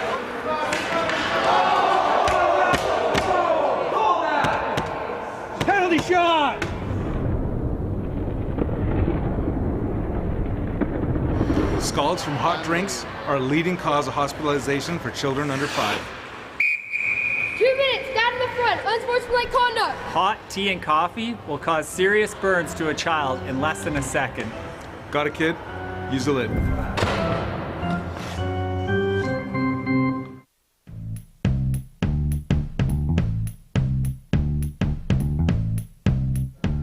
What we have here is the Real Ice technology that was installed at the Nanaimo Ice Center. It allows us to use cold water from traditionally hot water that we used to use for making ice.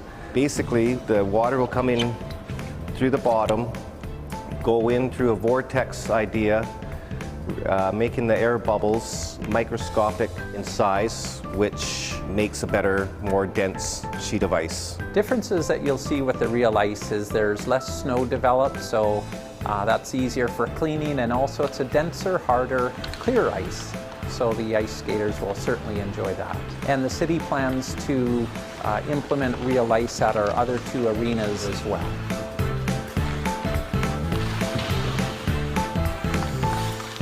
Some of the other efficiencies we've implemented in this facility are LED lights in some areas, and we've also, in the last few years, installed a higher efficiency refrigeration system, which lowers our energy costs. Both Zambonis at our facility are now electrically operated, so there's no harmful emissions, and they're very quiet as well. So what this means for the city is that we're able to use less energy and also reduce the amount of greenhouse gas emissions, which is more beneficial to the environment.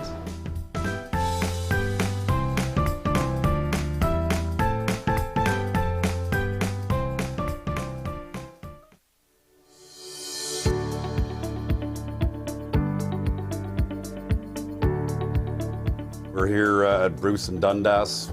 Somebody's stolen the street names that were here, so we're here to replace them. Our sign shop has just generated us 2 signs, so I'm going to go through the process of putting it together and reinstalling the street names. First thing, we got to center the signs. We do everything on this truck. We've got all the equipment on here to build, install, remove, repair, whether it's street signs, street names, posts, banners, Christmas decorations, and so forth. I'm going to basically just put the sign in the brackets, and we'll be doing both signs, of course. So I've got a cross bracket that I'm going to put in, and then add the top sign, which is this street we're on, Dundas. So already do the same there. We put the street that we're coming up to on the bottom, so they all basically have the same. The cross street will be on the top. We got to put some bolts in to secure them so nobody will steal the street name. We're ready to go. I'll just put this back and we'll go out and install this where the missing one is.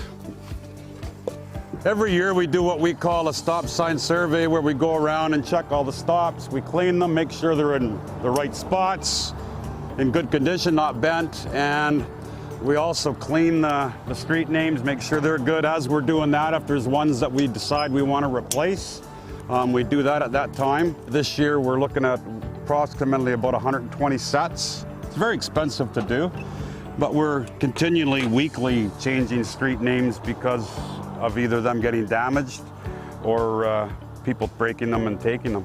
So I'll put this on, and then I put a bolt through to secure it to the post. There we go. And that's good, we're done. Dundas and Bruce Ave are now ready to go.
Hey, we're online.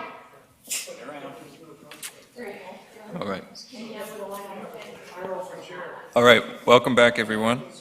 We're going to move into the discussion portion of this conversation. So again, I encourage all questions through to Mr. Stewart because it is a complicated topic. So, and I know he'll be happy to jump to the podium, or Mr. Lindsay or anyone else.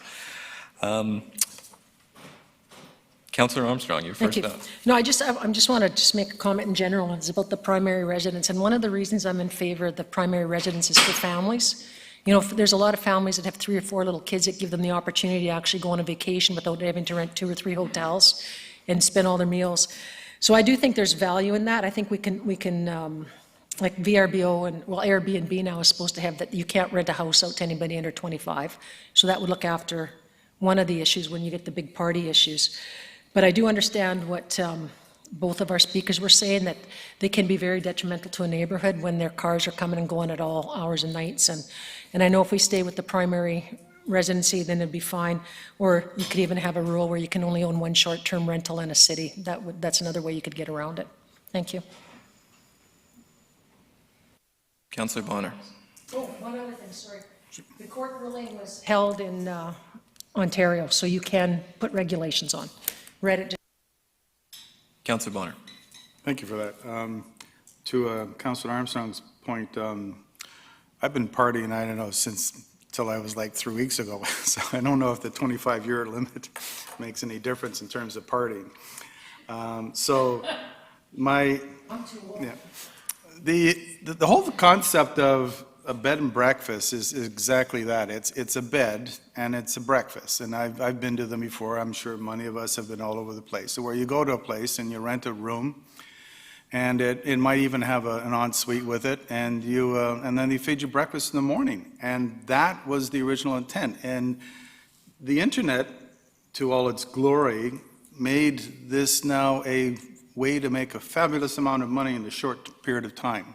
By renting out suites and or houses, as we're seeing now. And both the delegations that came forward today, I think, are describing issues that are not commonplace to Outlook or wherever the folks are living. They're more commonplace to pretty well all North America and various other cities, which is why many cities are instituting these short-term rental bylaws. I think we had a situation where 71% of the people using Airbnb or short-term rentals were not in compliance, and the recommendation is to, instead of making them compliant, we're making the bylaw compliant to them. And I don't think that's a good idea either.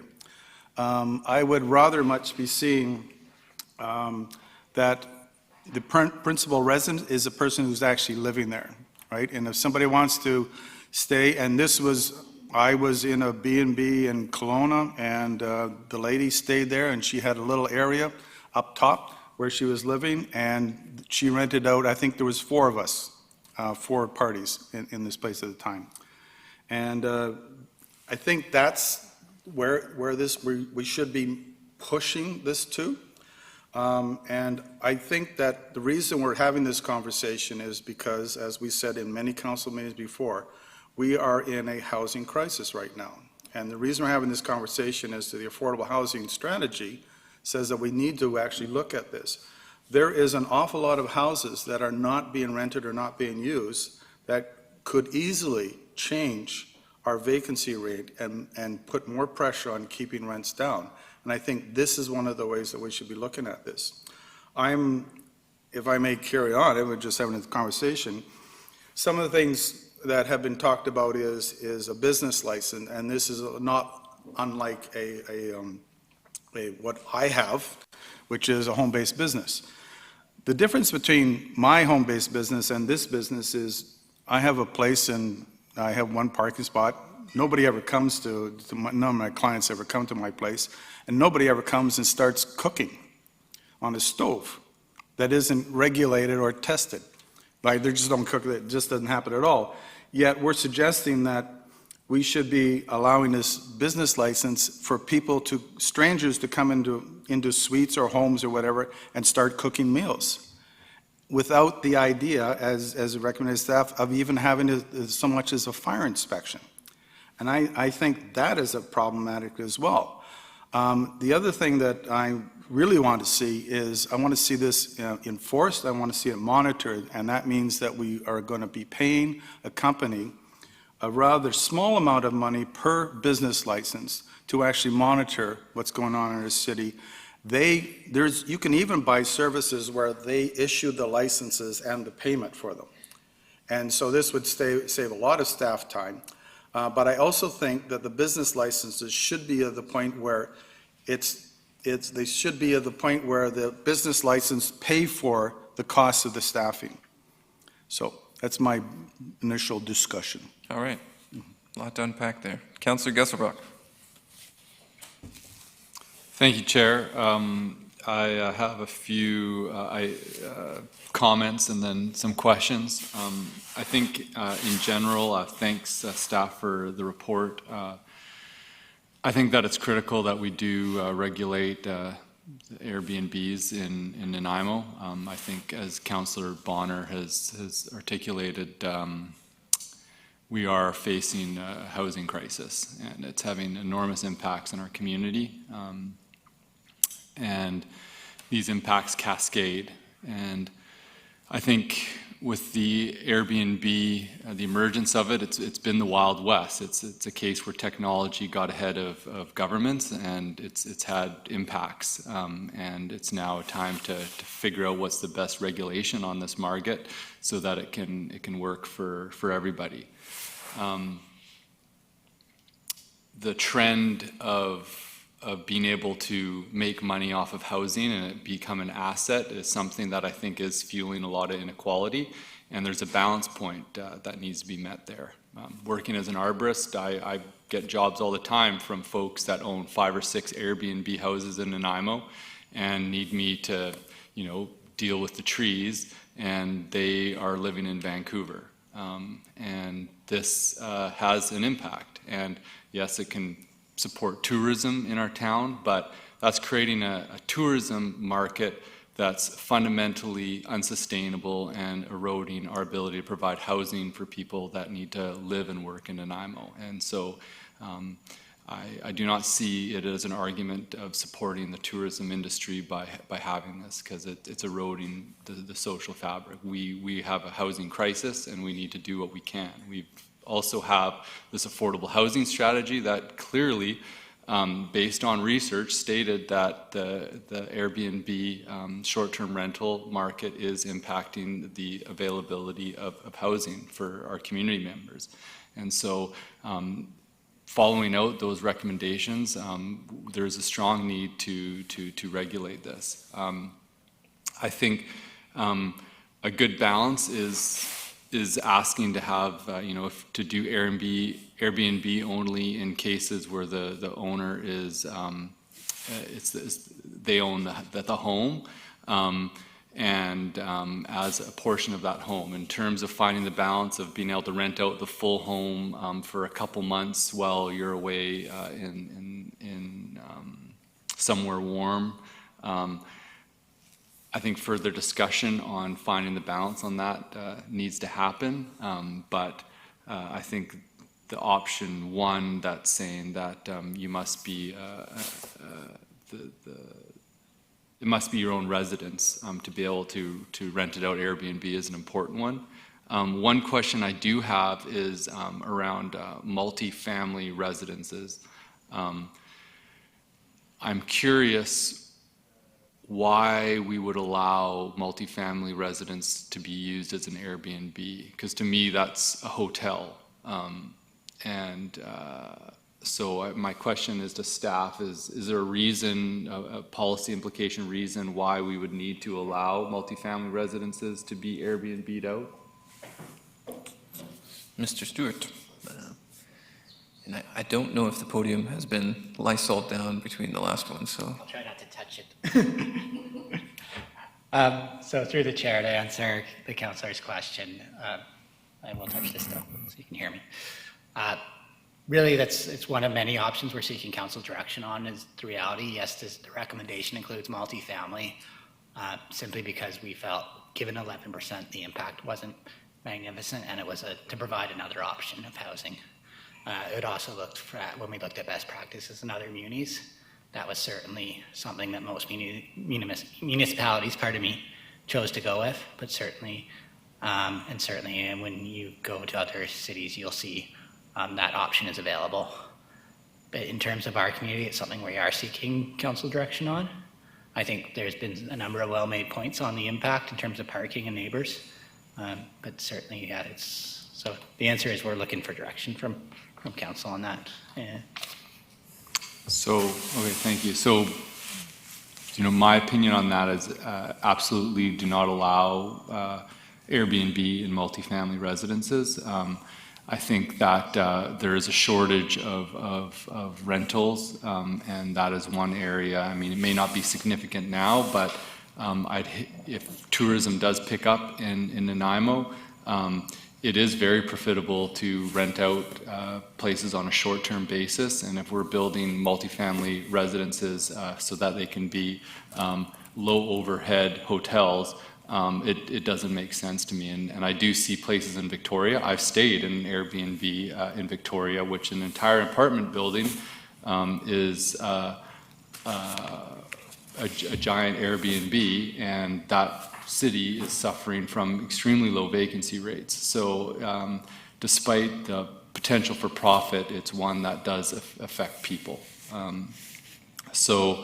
The other point that Councillor Bonner brought up is that I think that we would definitely need to be investing in some level of enforcement, and I think that the company that was presented here that can provide that, I think that would be very useful to utilize that, as soon as possible as this goes through. And I think it is important to acknowledge the impact that these, not only on the available housing, but also on neighborhoods where homes are being bought on speculation by folks that are just using it as an asset, that there's no buy-in or connection to the community, and there's no regulation on who's there, and it can be very disruptive for somebody's family home that's been there for 35 years. And I think that if we want to be building livable neighborhoods is something that we do need to take under serious consideration. So I don't know the exact mechanisms on how to regulate that, but I think having the rule that it needs to be it need to be owned by the person needs to be living in the place to be able to use it as Airbnb is very important. So thank you. So point of clarification from Mr. Stewart on that. I just want to make sure that we are accurately understanding the motion. To the question around multifamily or strata units, a potential limiting factor from someone making in theory, a hotel, would it not be the I guess it would be twofold, the fact that the permanent residence or the owner has to be on site, so they would have to be in one of the units, but also I see it says limit the number of rooms to the existing bed and breakfast regulations. So would those be limiting factors on stopping someone from building a big strata and essentially running a hotel? Yeah, I'm sorry, Councillor Brown, there's some echoing going on in here, so I didn't quite catch all of that. Probably the echo chamber that I'm in here. But I believe your question was clarifying the motion, and I heard a little bit about multifamily, but can I get you to just repeat the last bit of your question?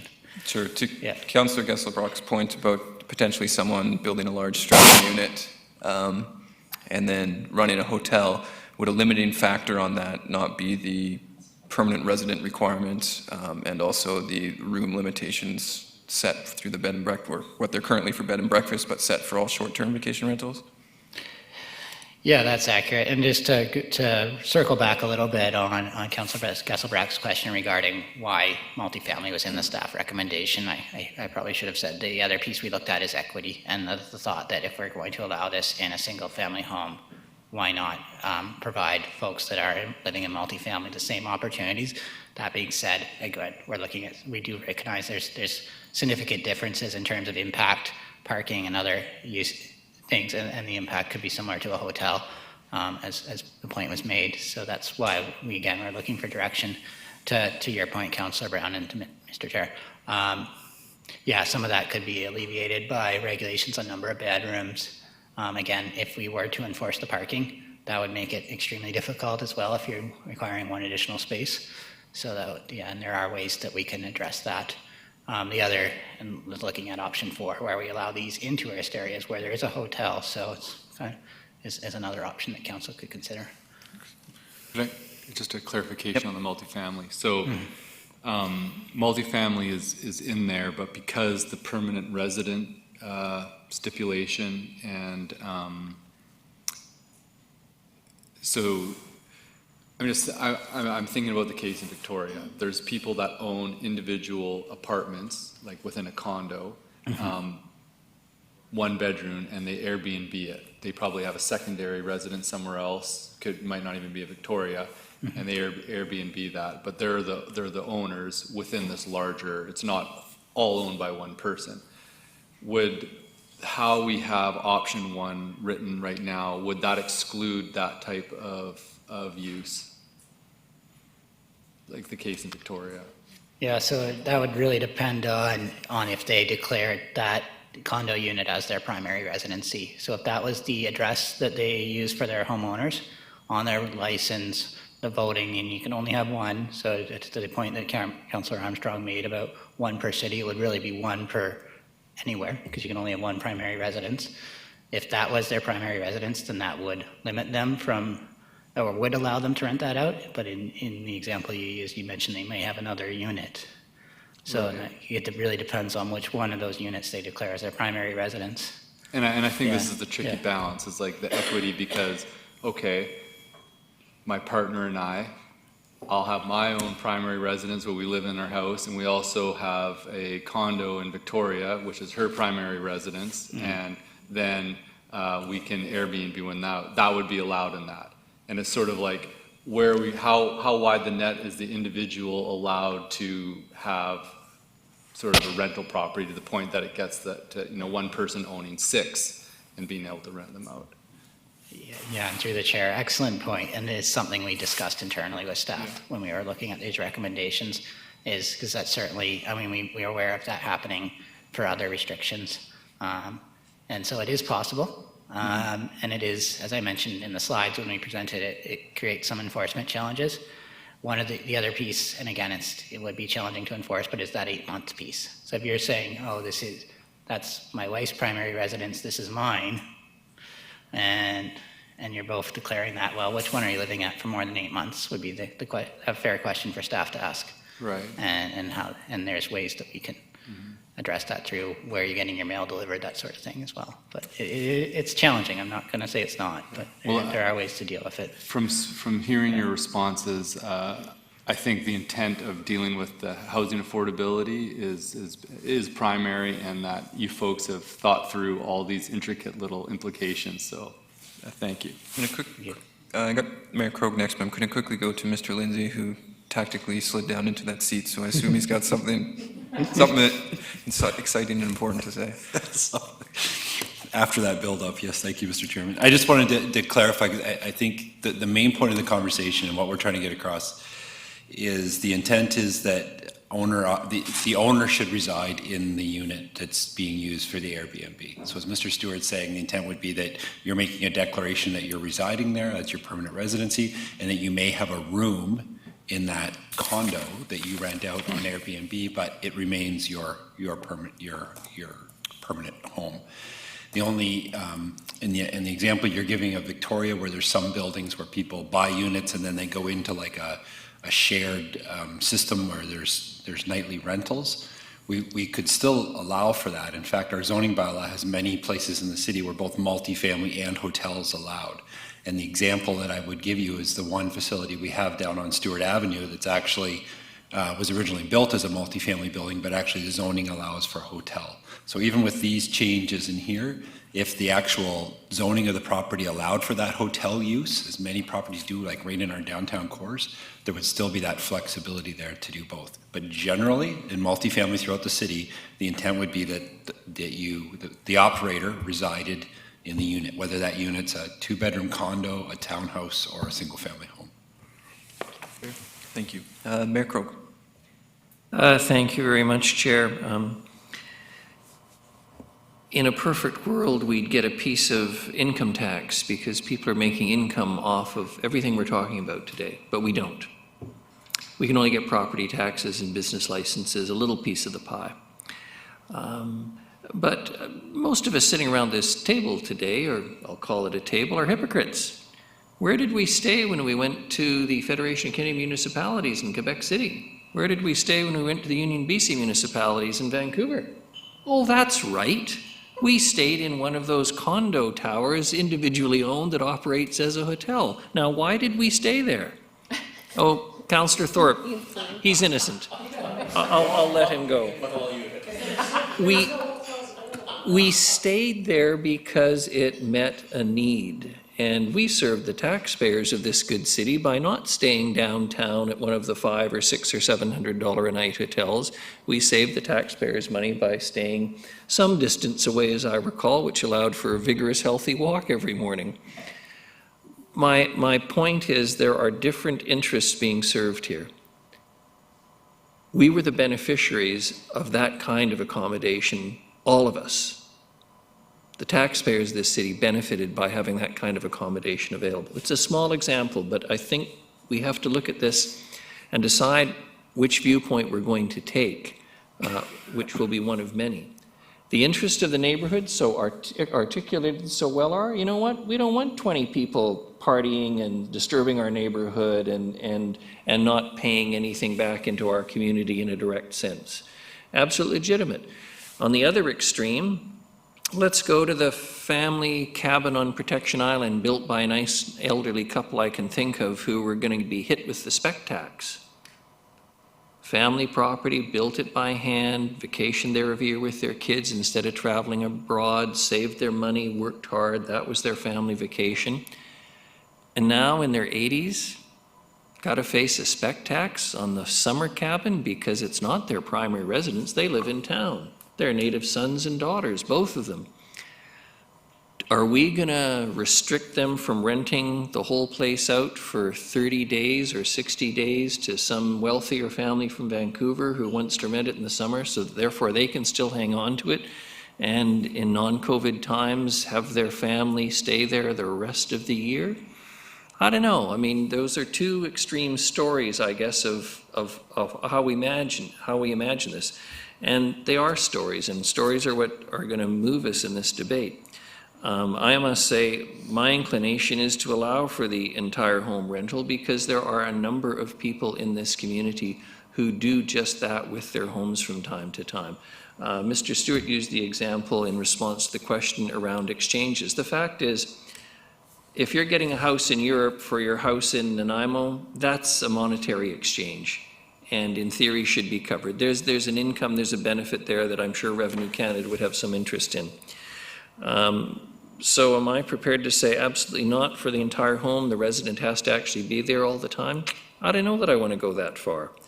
The unit type, multiple family dwelling, probably not something we should be including in this. Secondary suites, single residential dwellings. This city has encouraged everyone by policy to have a secondary suite, as Mr. Lindsay will point out, and we've been very successful at it, and it provides rental accommodation.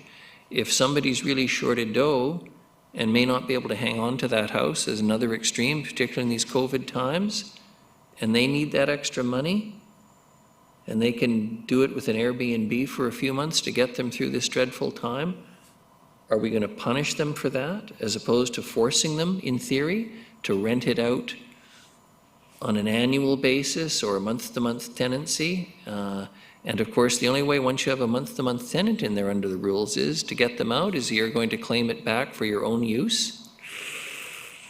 I don't know about this. And this is why I say this is complex. And our desire to solve the immediate housing problem, the ramifications of what we are doing, I mean, I meant it quite sincerely. From an intellectual perspective and a debate discussion, just a fascinating nest of problems and issues and consequences.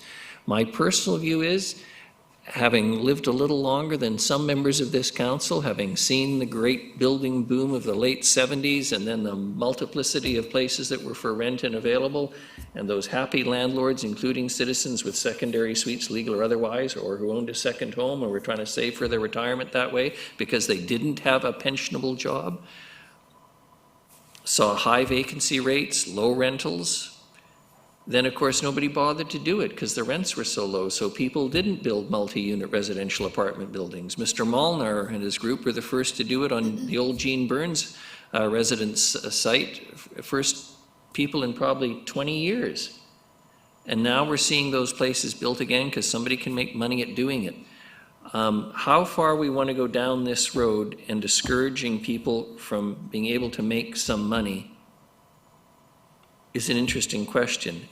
I think what we're really worried about here and what we're trying to address is the behavior of the people and the control of the behavior of the people who occupy these units. That's really what we're trying to address. That's the concern I heard today. If they all moved in out quietly and left at 8 o'clock in the morning and got in at 8 o'clock at night and turned out the lights and didn't party, probably it wouldn't be an issue. And if they all came in one vehicle, not an issue. But when they come in 2 or 3 or they're frequently in and out, maybe that becomes an issue for the neighborhood. But as I say, I mean, I'm quite sincerely kind of torn on this issue because I asked the question of Mr. Stewart earlier, how many complaints and what sort of concerns and complaints? And are we a solution, as I often say, in search of a real problem? And in the back of my mind also, at a time when many people are struggling to survive, and you have to assume they're not all absentee landlords. I mean, the absentee landlord thing, that's an easy one for me. Sorry, I'm not fond of people who don't participate in the community, don't live here, and it's just an investment and they're making as much money as they can, and you know what, that's great. And I come back to my point around income tax. Revenue Canada will get a share of it, and maybe we'll get a little community grant back at some time to help us with a sewer pipe somewhere. Maybe we'll be lucky. But in the short term, we're not getting any benefit at all. That's an easy one. But for all those other folks who may be struggling now, is this the time to implement this kind of a system? What will be the long-term consequences? And keep in mind that we can't just think about us, we got to think about those folks who want to use it. You know what? Not everybody can afford a hotel or a motel. That's the reality. And so somebody who can come to Nanaimo and spend 2 or 3 days in an Airbnb and have a little vacation with their kids, but wouldn't be able to afford it otherwise? I don't know. They're interesting questions, and I'm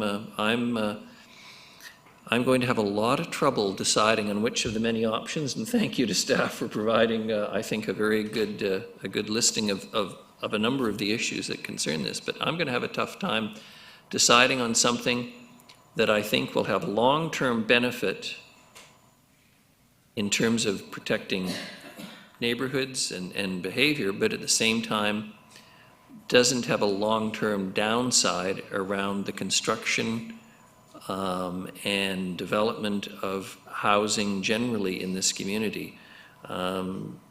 There's a need for rentals, but there's obviously a need for Airbnbs, otherwise people wouldn't be doing it. There's a need for short-term rentals, otherwise, again, people wouldn't be doing it.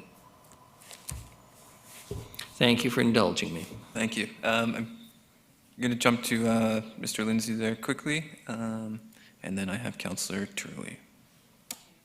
I do.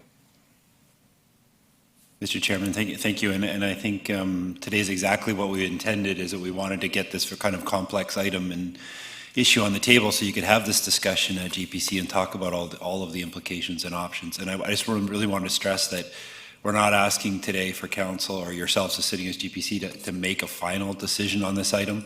We think because it's so complex and there's so many potential scenarios here that rather put together what we would think would be a reasonable package, which is what I would consider the recommendations in one, and then go back out and present that to the community that we got input from in the first round, so we can get their input on this proposed scenario going forward, and then come back with that to council in the form of a bylaw, where then at that point you'd be making final determination after you've had some further input from the community on this package of recommendations. So again, it's not to make a final recommendation today, but just one more step in the process, and certainly understand that council may wish to go away and think about, you know, this item a little bit more between now and when we bring it forward to council. Thank you. I have Councillor Turley. It's a Thank big you, list, Chair. big list, so we will get to everybody. Yeah, and I apologize, I may be a bit lengthy here as well, which is totally unlike me, I know. First of all, I just want to point out that the two conferences we're referring to, I saved the money, the city a lot more money than everybody else, because I didn't go to either one of them, so. The other two things I wanted to mention is that Airbnb, to my knowledge, and we just had recent experience with it, because our 20-year-old grandson is living in one for 2 months right now. He was never asked his age, so I don't think they follow their policy of having to be over 25. And secondly, the issue about cooking in Airbnbs and small businesses, we're actually quite fortunate that there's a small business a couple doors down for us that bakes goods for different coffee shops and whatnot, and when the wind's blowing the right way, it's quite pleasant. So the big challenge that I have is kind of where the definition, and that's why I like option 1, because it says no limit on number of rental days, is that there are a lot of situations like ours where there's family challenges, shall we say, where one grandson is living with us full-time but doesn't get along with his aunts, and when they come to visit, they don't want him there, and that creates issues. So the challenge with Marianne not being well, rather than having a big blow-up, I just spent their inheritance and booked an Airbnb for 2 months, and that solved the problem. And I think that's the thing we've got to worry about, because there's things like exchange students where the person who's hosting them does get a stipend, particularly the Rotary Exchange anyway, for having a student there. So where does that fall? My concern is what the Tenancy Act is with as far as definition with long-term rental versus what I refer to as short long-term. In a market where the demand is great for rental units, it's probably not an issue, but where the market is stagnant or declining, it is an issue, because you've got people that can't find a facility that they can rent for a short term. And we tried to find a place for Warren, couldn't find one on a regular 2 or 3 month basis, so we had to go to Airbnb. So I'm all in favor of having a facility, whether it's a resident or a multifamily resident or a secondary suite, where it's owner occupied, being available for short-term rentals or what I would term midterm rentals. So, thank you. Councillor Hemmons.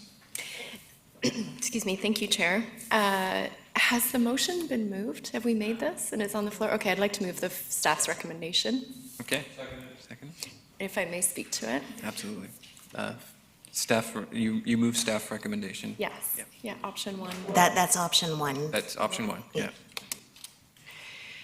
So, a few things. One is, I don't think by putting tighter restrictions on Airbnb or short-term vacation rentals is going to solve our housing crisis. I don't think it's the same audience shopping for the same product. So I take Councillor Bonner's point, and I would love to see our rental stock increase, but I don't think this is the way we're going to do it. So I do support tighter regulations on this industry, but my question always comes down to enforcement. So we've had 2 delegations speak to us about challenges with enforcement of compliant or non-compliant. So what they're having challenges with is already outside of the bylaw and should be remedied because it's outside of the bylaw, but we're looking at expanding the bylaw and bringing that opportunity inside. So I'm curious, what kind of teeth will we be giving people who are looking at enforcement to ensure that if we do allow whole home rentals, that we don't have neighbors coming to us with these stories? And the second piece, and I know I'm probably harping on this strata one, but if we if we open this up to say multifamily residences can have these, can have short-term rentals, are we then going to have to go through all of the strata entities in the city to ensure that everyone is aware of this, so we don't suddenly have an apartment building that has this complete influx of short-term rentals? And like, I'm curious about what the communication will be if suddenly we're allowing that. That could be a real shock to homeowners that live in strata properties. So first, I support staff's recommendation. I'm curious about enforcement and how we will handle the situations that were brought to us today differently as a result of putting this in place. And then also I'm curious about that interplay between allowing a new stock of housing to allow short-term rentals and what that will look like on the ground for people who own in strata if they didn't know that was a possibility. I don't know if there's quite a question there. There's two questions there, I believe. Mr. Stewart? Yeah, I thought I heard some questions there. Yeah, through the chair. So yeah, I think I heard a couple questions there. The one regarding multifamily on how we share the information. And I think that question, to be honest, is a little bit more global. Regardless of what council's recommendation and what the ultimate bylaw looks like, we are going to need to get the communication out. And as the delegation, Mr. Harbaugh, spoke to, one of the, within recommendation option 1, and I believe all the recommendations, including the affordable housing strategy comment, is to create an info package and get that out. So we would be sending that out through our usual communication channels, working with communications department and business licensing primarily on sharing that information with folks as they come in for business licensing. But I think the point is made that there may be an additional piece if we include multifamily and communicating that with the stratas and having the stratas then decide if they want to allow it through their bylaws or not.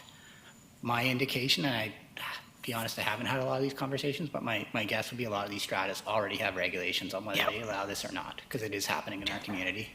And one of the reasons that it's only 11% could be because it's prohibited. But I am speculating there.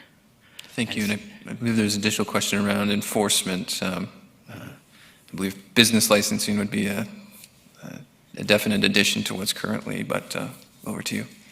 Yeah, I believe, sorry, and that was the other question, is that correct, through the chair, to Councillor Hemmons, regarding enforcement? Yeah, so in terms of enforcement, the option 1, or most of the other options, by going through business license, give us an opportunity to enforce. There's also no fine in the current fine bylaw right now, which makes it difficult to enforce, so adding that, which I believe is in all the recommendations as well. So it just, providing the business license gives us an option to enforce. The other piece where we are looking for direction, and it may not have made it in the report because there are so much to discuss, is again, how active we want to take the enforcement. And we heard what is in the report. We talked about the host compliance or other options where we can take a more active enforcement. So we're looking for direction on that piece as well. And Councillor Hammond's follow-up? Thank you. Given that 71% of folks operating short-term rentals right now are not compliant with the current bylaw, what do you think our uptake would be in, we now require a business license and there's different restrictions. I'm just kind of curious, we're trying to regulate something that is kind of the Wild West right now. And people are already operating well outside of any kind of guidelines we have. So do we expect that people will, we can regulate it and say, okay, well, you need a business license, but what will the uptake be if people are operating outside of the regulations as is? It's a really good question, and the best I can do there is make an educated guess. And what I can base that off of is conversations with other municipalities. Like I spoke to the bylaw officer in Nelson, for example, where I believe it was about 2/3 of their short-term rentals have gone and got a business license and regulated. Those numbers are going to be different in every community. And it really depends on what we don't know about those. That 71% is how many of those are doing room rentals. We could figure that out, but it's different stats to break down. And how many are in stratas that may not permit it. We know 11% are multifamily. So the reality is not all of them. My guess would be probably somewhere between half and 2/3. But that's just an educated guess. I really don't know. Thank you. Thank you. Councillor Martman. Thank you. Through you, a couple of things I want to talk about, and I would like to talk about the host compliance fees as well. But in all due respect to the mayor, I believe we encourage secondary suites in our town for long-term rentals. That's why we've worked so hard to encourage people to have carriage homes or basement suites or secondary suites. I'm very concerned about secondary suites that can be used for long-term rentals being used for short-term. But I understand that it's a changing world, and I also know of people that come here out of town for medical reasons, and a lot of times they're using short-term rentals. So there is a need, as Councillor Turley pointed out. I definitely would like to see that if it's a single residential dwelling, that definitely the operator lives on site at least the 8 months, like it says on the report. And perhaps if they're going away for winter vacation, you can do a little short-term, but along those requirements. There's the strata buildings, I'm not concerned about at all. The stratas regulate themselves up the yin-yang. So they will look after this topic for whatever they want to happen in their strata buildings. I do believe this is a problem that needs a solution. We need to regulate this. But the one area we haven't discussed was, I would like to see that definitely when we move down this route, however we do it, that we actually are proactive and have the host compliance fees. I don't think staff can monitor this. We already know we have an issue with compliance and being able to enforce it. And I think with the host compliance fees, which add up to about $85 Canadian per rental unit, could actually be charged on top of the fees. It could be included in the 165, but I personally would like to see 165 or even more for these units. They do make a profit, right? And we should, as a city, collect what we feel is appropriate fees for appropriate businesses. And I would like to see that we do have those host compliance fees added to each unit as part of the overall fee. Those are my 2 cents. Oh, one other thing, if I may. The 3rd cent. Insurance compliance. I know for daycares, that absolutely in order to have a business license for a daycare, that you must be able to prove that you have the proper insurance in place. I'm not sure if that's a provincial law or if that's a bylaw of the cities, but I'm not sure if it's even, if we have the ability, but if we did, I would want to say that every unit has to prove that they have the proper insurance in place. And for anybody in the public who has an Airbnb or any other type of accommodation in which you do not disclose it to your insurance company, if anything happens, you will actually void your policy. So it's important to comply. Thank you. Councillor Thorpe. Thank you, Chair. Recognizing that there is a motion on the floor, and I will be supporting it. I think for me, what's outlined in option 1 best satisfies my position. There's some things I could quibble with. I look at the discussion questions chart as part of the report on page 68, which lists 7 questions for discussion. We've touched on most of them, and as we've been having our discussion, I've sort of gone down them, and basically my answer to all of them is yes. So that's where I'm at, but it's been great discussion. I'm still not, and I think Councillor Hemmons again sort of touched on a couple of points that I wanted to mention, but I'll mention them again. I'm really struggling with how limiting short-term rentals, 30 days or less, is going to improve our situation for addressing a shortage of long-term rentals in the city. I don't see how that's going to happen.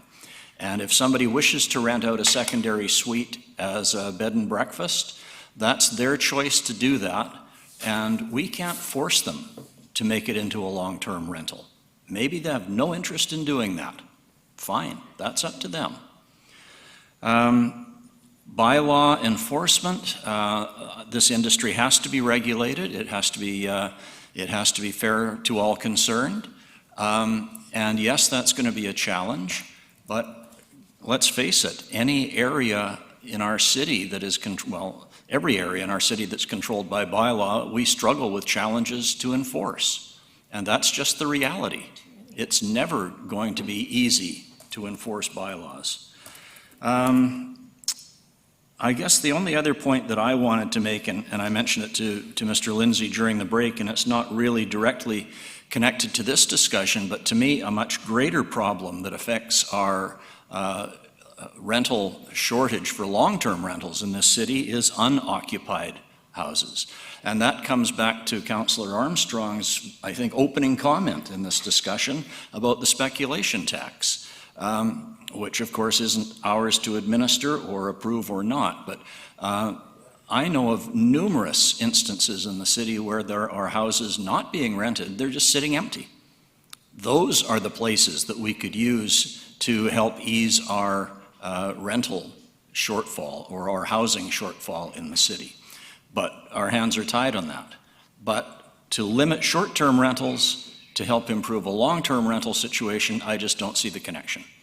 So, circling back, basically I'm prepared to support option number one. I think it's the best of the three, but I'll certainly be prepared to listen to further discussion. Thank you. Thank you. Going on to Councillor Armstrong here, and then we'll be getting back into second-time speakers. I just will remind everyone if we do have additional agenda items, not to rush this conversation. I think it's important, but if it's just reiterating existing points, maybe make it short. Councillor Armstrong. I would like to see a thing added to the recommendation, and that is that there be a mandatory fire inspection when they go for their business license. I think that's really important. And I do like what Councillor Martman said about the insurance. I think that's something we should be looking at to see if that's a plausible factor, because, you know, hotels have to have insurance, all those other places. So if we're going to be doing it that way, I'd like to see that as a possibility as well.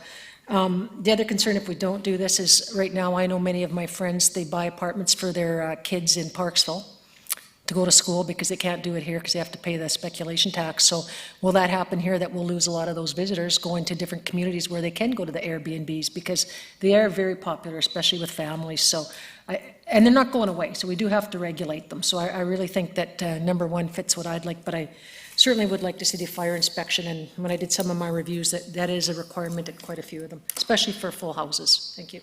So, as we do have a motion on the floor, if there's additional direction that needs to be given to staff, we'll either need to amend the motion or do a subsequent follow-up motion. Councillor Turley. Thank you, Chair. I just would like to, hopefully a friendly amendment, but after hearing Councillor Armstrong speak, perhaps it's not, and that is under item 1F, require a business license.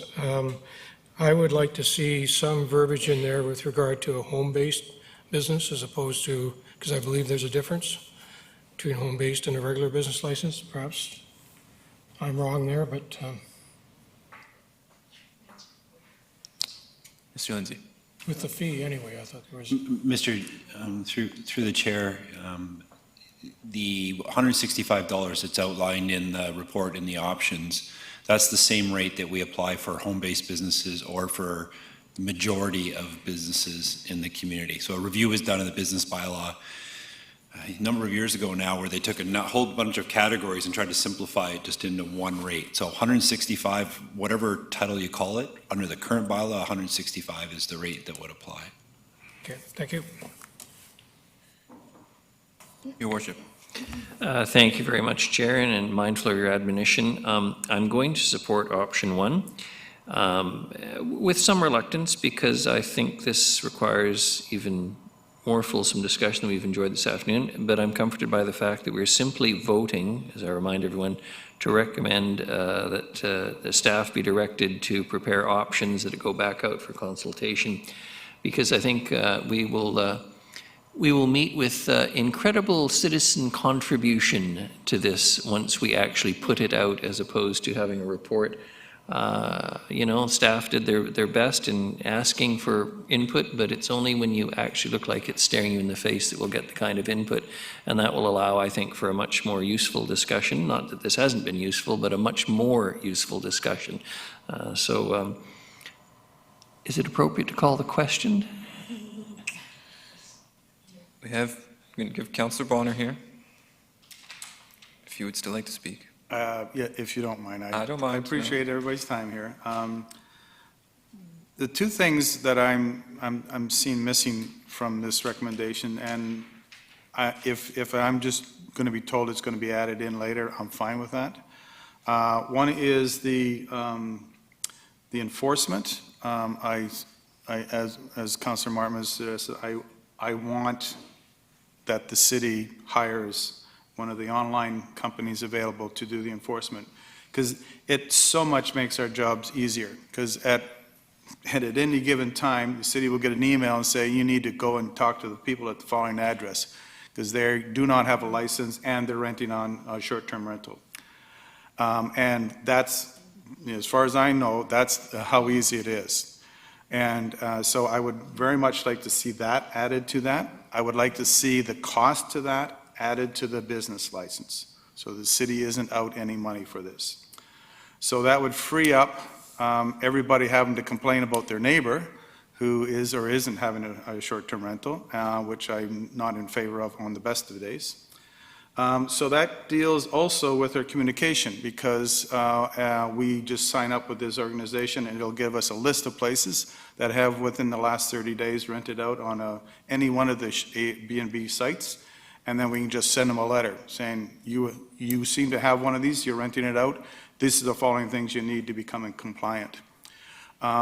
So those are the things that I would like to see. In terms of fire inspections, I agree with both councillors. I think we need them, but I only think we need them in short-term rentals that have cooking facilities in them. I don't think we need them in for the majority, which I know, or should be the majority, where they're just renting out a room and then serving breakfast in the morning. So I don't feel that they need to have a fire inspection, but I certainly think all the other ones should. In terms of how this affects our rental market, I think it does. If we make it more difficult to have an Airbnb or a B&B place like this, many of the people who are presently doing that will decide they don't want to do it, and at which point they'll just put it up for rent. And there are a lot of apartment buildings that, even though they have stratas, they have individual owners. And I look at the apartment building that's on Bowen near Millstone. The vast majority of strata owners are landlords, and the rules are nowhere near what strata places are, that they're all owner occupied. So you can literally, in some case, if we look at this, we could literally be renting out an entire apartment on a daily basis. And I think that causes a lot of problems with a number of people in the building. So I'd certainly like to see that dealt with as well. There's probably a few of the other ones in here. I do believe that we should not be renting out entire houses. And to the answer of the fellow that wants to come here and work at VIU, or the person that wants to move down to Florida, God knows why, for like 6 months of the year, there are facilities to rent out your building, and it's called like property management companies. And you just give your house to them and they will rent it out for you, and they will make sure it's available for you when you get back. And that is for long term. Remember that we're not talking in this particular motion about apartments or anything that is rented more than 30 days. So if you're going to be not here for 4 months, you should be renting your out through a property management company. So if staff's taking those into consideration, they're going to come forward. Otherwise, I will put forward a notice to amend it, and I have no idea what it's going to sound like. So I don't think staff are going to consider it, because I think some of those deviate, I could be wrong, but deviate quite extensively from, hearing some of the conversation, I think a follow-up motion for those that are interested, it might make sense that an inspection enforcement options be included for council's considerations, because I do think those probably are going to have staffing implications. But we do have a motion on the floor, and my inclination would be to call that one first. And so I'm going to do that now. I'm going to just express that I actually very much agree with Councillor Thorpe here that I don't think this motion as designed, as much as it may have emerged from the affordable housing strategy, does much to alleviate the concerns that you spoke to. I do think a lot of the concerns around multifamily are maybe unfounded, considering some of the things that would potentially put limits on that, the permanent residents, the limitations of guest rooms, et cetera. I do not have that fear of a multifamily block being rented on a day-by-day basis based on what's been presented. I think good policy tries to capture the most scenarios. We might find, and we're going to, even if we had the most strict regulations, we're always going to find those that choose to go the route of not compliance or find a way to work their way around a particular regulation. That's the case. You can't catch them all, but you got to do your best to capture as many as possible. I also think market forces will ultimately limit the amount of short-term vacation rentals. At some point, it will plateau, and that's when the owner will have to make, do I go this route or do I go the more traditional renting route around a secondary suite option and things like or room rentals. And ultimately, I think what we try to capture on a lot of points is we need to try to be as flexible as possible for this. It's an emerging market that we can try to resist, and I think communities that have done that have sort of failed miserably. You can see it by the levels of non-compliance. So I think we have to try to maintain that flexibility to sort of round out the edges a bit, and those edges to me are around those neighborhood impacts. And I think what staff have, I think Mr. Lindsay referred to it as reasonable, and I would wholeheartedly agree with that. It tries to be flexible while preserving the neighborhood integrity and those impacts on the neighbors, which are very, very real for anyone that has had to live by them. So that's my bit. I will call the motion. All those in favor? And seeing none opposed. Thank you. Any follow-up motions? Going to go to Ms. Gurry quickly, and then. Thank you, Chair. So, and Mr. Lindsay can confirm, but I asked him if staff would be bringing back options of compliance and enforcement, et cetera, and he did say yes. Okay, thank you for that clarification. My list has disappeared, so we will move on. Item E, Reimagine Nanaimo. Mr. Lindsay.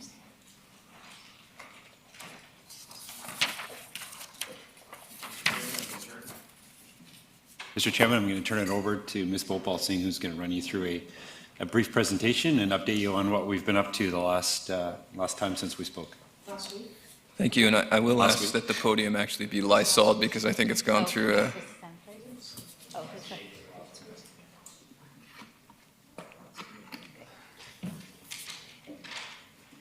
Okay. Oh.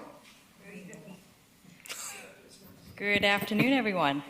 So I'm glad you're safely sat here. If I'm a little distracted, I do have a teenager taking her test at the moment, her driving test. So that's what I spent a lot of my weekend doing in between other things. So first of all, I'd like to start off by saying orange is the new neutral. I know that there was a lot of comments about the different colors that we wear with Reimagine, so I'm just going to put this down for a second. So every week at the GPC, every GPC, we're going to give you a quick update on where we're at with engagement. So I'd like to start off by, first of all, thanking all of you for your participation over the last 2 weeks. It's made a huge difference in our outreach and the enthusiasm not only of staff, but community members. So since we were last with you on October 5th, we have extended the survey time and our engagement to November 30th. We thought that was very critical given the timing with COVID, with schools getting on board with their new normal, and giving us more time to do stakeholder outreach one-on-one as people feel comfortable meeting with us via Zoom and also in person.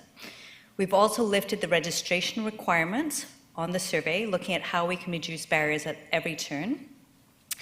And so with that comes some timing changes in terms of when you can expect a report on the phase 1 engagement. So before we were looking at coming back to you in December, and now we're looking at coming back to you with that phase 1 report in January. So since we were last with you, some metrics. So last time on September 18th, when we saw you on the October 5th, we had approximately 5,200 visitors. That's gone to our website, that's gone up. And then of key importance, if you look at the numbers who participate in surveys, we've jumped to 1,000, and as of today, just under 1,250. Our target is 1,500. Now, my personal target is 3,000, but I think we're going to surpass 1,500 if we still have another month to go in terms of that form of feedback. And then, of course, in addition to that, what we're seeing is a much higher degree of awareness of the project and process. And in total, of those who participated in the online surveys, and of course there's many different ways to participate, they've completed approximately just under 2,900 surveys. So several people have gone and done either all the surveys, or they've done the main ideas survey and then picked a couple of their areas of interest. So that's exactly what we were hoping for. So in terms of our social media presence, again, with the online support through our communications department and the boosting through Twitter, Instagram, and Facebook, you know, I'm getting my teenagers saying, oh yeah, Mom, I'm seeing it on Facebook, and Instagram in particular is the one that she watches. So that's encouraging. And so what we're seeing is a real increase of awareness. Now when I speak to people, they'll say, oh yes, I've seen the logo, I've seen the branding, I've wondered what that's about. And even better yet, people say, oh yeah, actually I've done the survey. So last weekend and the weekend before, several of you supported staff. We had several general managers, and staff turn up at Woodgrove, Nanaimo North Town Centre, Country Club, and University Village. So the interesting thing was just how busy our shopping centres are. And in times of COVID, how people have adapted to wearing masks, and also I sense too people being very willing to engage, because maybe face-to-face engagement is a refreshing change compared to Zoom. And I hope those of you from council who attended found that people were quite amenable to having sometimes quite lengthy, in-depth discussions. And this was a real interdepartmental piece. We had people representing environment, like Rob Lawrence. We had Bill Sims there, able to speak about transportation infrastructure and our engineering side of things. We had Dale Lindsay there. We also had Richard Harding from Parks, Rec and Culture. And then one of the other pieces we had, and I'll show you a few more of the images here, and I have to give a big thanks to Chris Schulberg, who helped really set up each of our workstations over the last 2 weekends. You can see him there smiling away. And there you can also see that what we were trying to do is not just drive people to the online survey, but provide a forum for them to give feedback in person. Some people actually took surveys, went to a coffee shop or a table nearby and handed them back to us. So that was great. And others, we asked, if you could change 3 things in Nanaimo, what would that look like? So we provided opportunities for people who are quite busy or maybe wouldn't engage otherwise to contribute their ideas by writing them on stickies. And so that was another way of making feedback more accessible. And then the other thing was, and you'll see we also provided opportunity for people who live in different neighborhoods to provide feedback on things they want to see change in their areas of interest. So that's what the map you see before you there. Our last pop-ups, last Saturday and Sunday, we had Parks, Rec and Culture out in force with their wheels spinning, which really was a good attraction for families and people of all ages to learn about Parks, Rec and Culture and how they fit with the Reimagine process. And with the help of Deb Beck and Michelle Dirksen and other PRC staff, really bringing that fun sense of the engagement piece. There was a balance board there, but I didn't see anybody attempt to do that, except maybe a few kids. So we will be looking at more stakeholder outreach on Saturdays, likely looking at other parts of town we haven't covered, and also at Woodgrove during November, so stay posted for those in your calendar. And then now I'd like to spend a minute talking about some of the stakeholder outreach. We have an impressive amount of stakeholder meetings going on across all the departments. Parks, Rec and Culture currently have over 23 scheduled. between culture and parks and recreation. Community planning has over 10 in the works just in the last 2 weeks. We have 10 out of the 24 neighborhood associations who want to do more engaged stakeholder workshops. And again, these face-to-face or Zoom-to-Zoom meetings allow for more in-depth conversation and allow people to give us feedback outside of the confines of an online survey. So that's been very encouraging. And so our staff across all departments are very busy Zooming across our city. With VIU, we continue to do classes, like we did a geography class the other day talking to the students, and then the VIU planning students are planning in November a 1-week blitz where they will be going out to the VIU community, and their target is to get 200 to 500 surveys complete through their process. School District 68, we're again starting to get into some of their teachers contacting us to be present in classes and participate using the materials we've provided over the last few months. And then we've had groups like the Brain Injury do workshops with us. We keep hearing that the Multicultural Society keeps using our materials in their classes, and that's been, again, very encouraging. Then the other piece is the statistically valid survey, of course, has gone out. And during our outreach, what I found encouraging is I've come across 3 people who said they've received the survey, 2 had completed it, 1 was halfway through. So we know it's getting out there, and the encouraging thing is that hopefully we will get that return target of 500. The Creative Community Contest, we're still promoting that, and I actually know that as a result of talking to somebody at Woodgrove, we got an additional submission that is quite beautiful. So with the extension of phase 1 into November 30th, we are continuing with newspaper ads, radio and digital ads. So quite an aggressive push during the latter part of October and into November. So with that, I will wrap up and also just give, I think I say it before I stand before you, but really, this is a really cross-departmental effort, and all of the GMs and their staff basically are making this happen. So I have probably never worked anywhere where there's been such an integrated, interdepartmental effort on engagement like this. So with that, I'll close. Thank you, Ms. Bhopal Singh. We do have a question from Councillor Turley and then Councillor Hemmons. Yes, thank you, Chair. Actually, it's not a question, it's a comment, and a positive one. I have to say that Ms. Bhopal Singh was extremely impressive. She put all of us to shame in her ability to go out and recognize people and talk to them as they're trying to walk away from her. And but they usually came back and actually had a good discussion. And then the other neat thing was I'd be standing there looking lost, and she would have attracted somebody, and then, oh, Councillor Turley, come and meet so-and-so. And I was there, stuck. Thank you. You're welcome. I must admit, somebody might have said that I might have been like a vacuum salesman. I'm not sure if that's a compliment, but that's true. Okay. As long as I sell Reimagine Wellfree, that's all I care about. Thank you. Councillor Hemmons. Thank you, Chair. Also, just a comment, and that's based on the last update on phase 1, there has been quite a bit of interest in my circle from people working in the school district, so I will hand those folks off to you. That's exciting.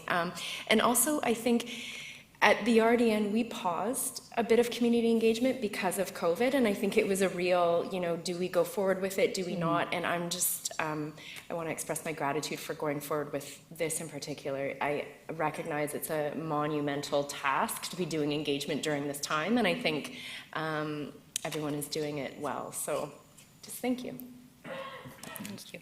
Thank you, Councillor Hemmons. I would echo that. I think COVID has forced a lot of people to learn a bunch of new skills, and I know there's members of my family that all of a sudden have now figured out email and Zoom, and they can do all sorts of things they never could do before, so it's been really cool.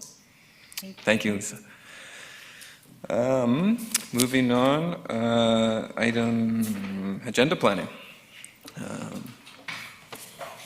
Thank been you, some talk. Chair. I got Councillor Armstrong. I would like to add on to our agenda planning a reconciliation piece where we have Joan Brown and Scott Saywell come and speak on reconciliation. Sorry, Could I get a seconder? Ms. Gurry, Did you want to speak to that item? Thank you, Chair. If I could get a seconder to that, and then we could add that to the upcoming topics list, Okay. if council has that. Seconded by Councillor Hemmons. Any discussion on flushing that out? I just think it's really important, and those two have been speaking across the city, and I think it's important to do it at a governance and priority because it is live and taped as well, so a lot of people will see what the nations are talking about, and we had our staff do it, and I just think it's a really good message that we need to all hear. Thank you. Any further discussion on that? So I have a list here. I'll go to Councillor Turley. Thank you, Chair. I have another request. I don't know if it's appropriate prior to... We have a motion on the floor, so we I'll can come wait. back to that. Yep, thank you. Perfect. Councillor Gesselbach? Not for this item? All right. Councillor Bonner? Thank you, Chair. The motion, I believe, is to have Scott Saywell and Joel Brown to come and talk about reconciliation. My question to Councillor Armstrong is, they're not the only voices, and with all due respect, I understand what they're doing is great, but they are not the only voices on this thing. Do we want to encourage other folks to reach out as well, or look for other suggestions? One of the reasons I started with that one is that's one, like I think because we are on the ceded territories of the Snuneymuxw First Nation, we need to start with Snuneymuxw first, because any other Indigenous stuff has to go through them technically if you follow First Nations law and rules. So I think by having them do their first presentation, I think that's the route to go.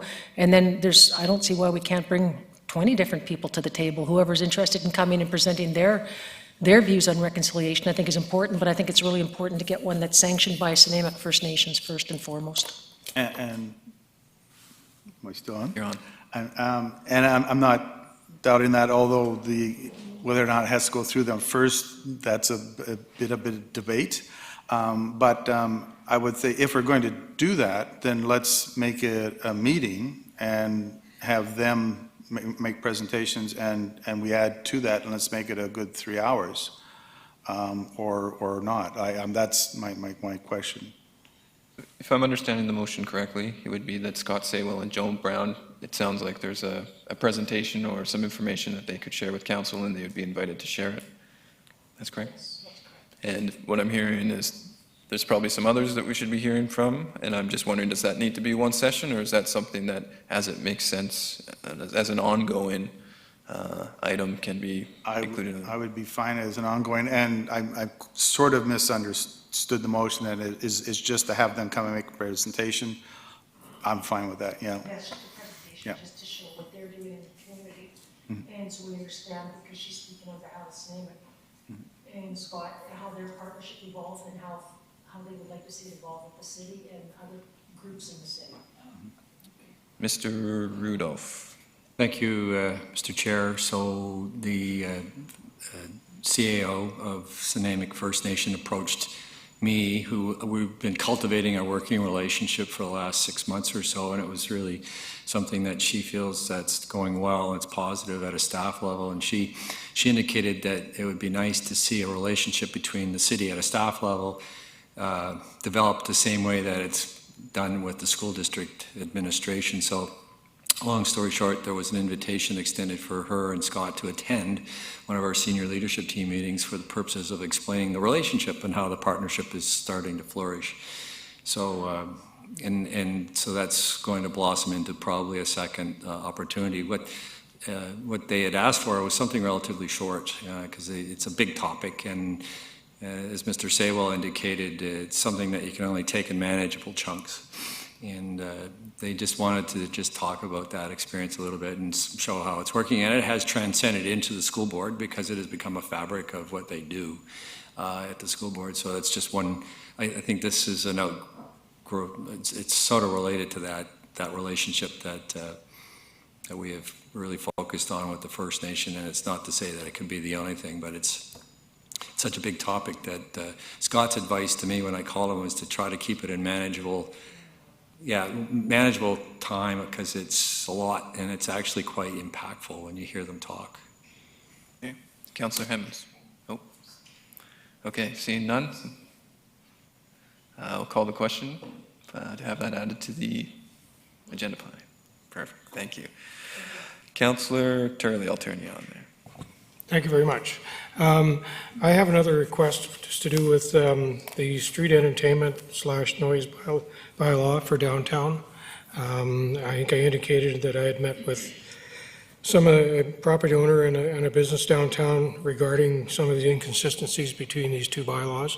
And I would like to have sometime in hopefully January, February, a GPC presentation. Some of the downtown businesses and property owners would like to make a presentation on what they think should be allowed or not allowed. And they're currently working on looking at other communities as to what they do with regard to entertainment, mainly street entertainment in front of the businesses. And hopefully that will lead to a workable bylaw that won't result in some of the challenges we've had lately. So, thank you. I think I heard a motion there to add it, Yes, to add it yes, for you January, did. February. Or Great thinking. To put a flag. Is there a seconder? Councillor Hemmons. Speak to it? Councillor Armstrong. Just so you know, there was a review, I made a motion, I believe it was in 2018 to have that bylaw reviewed, so it's already been started, so maybe they can just bring it once it's finished. There was a fulsome review, I think, in 2014, and then there was issues. Catherine Davis came before council on the busking bylaw, and they were working on reviewing both of them. That was my last recollection. Ms. Gurry may be able to correct me. The street entertainers bylaw did go through extensive review, I want to say around 2011-ish, I'm guessing, and then it was going to be considered and looked at again as well. So I know that one's always on the radar for amendments and improvements. So I think right now we're flagging some space for it. Yeah. And the details are probably going to emerge a little bit, and we can flush them out at how that's going to look at a different session. See a thumbs up? No one else on the list? Call the question? Oh. Did you want to speak to that? Okay. All those in favor? All right. Councillor Gesselbrock. Thank you. I was time traveling there.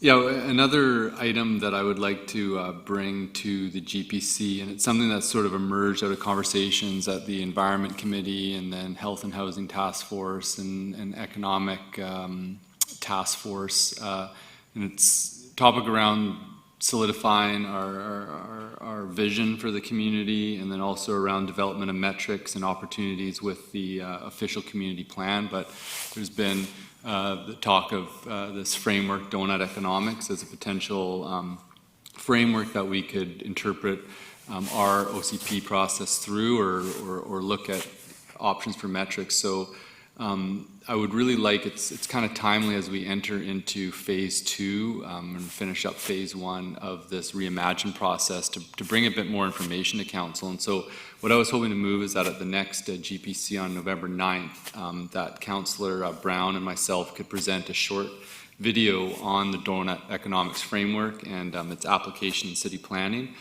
for information and discussion for potential options to support the OCP reimagine process. So I'd like to move that. And just to speak to it, this would be, a short 20 minutes at the end of a GPC, just showing a video that was developed with Amsterdam applying this to their city processes, and maybe have a short discussion to see if there's appetite or interest. I'll just speak to that quickly too. There's been a lot of conversation around an environmental framework and just a general framework for orienting city business and how does everything fit together. And the environmental aspect has been happening at the Environment Committee level, and probably at some time following that GPC, there may be recommendations coming out of that committee to council, and rather than have them come to this table cold with people, not having any background information, it's a pretty big thing, and if it does proceed, it would make sense for council to have some information on that beforehand, just so we're all have the same information and ability to make the decision one way or the other if something emerges. Anyone else wish to speak to that? Call the question. Okay, any other items? Right. Seeing none. Oh, Councillor Bonner. Found it on a to be determined. It was the question regarding committee structure and community engagement that Councillor Thorpe asked about. I just want to make sure it was in the queue. So it was there. Okay. Way down the list, though.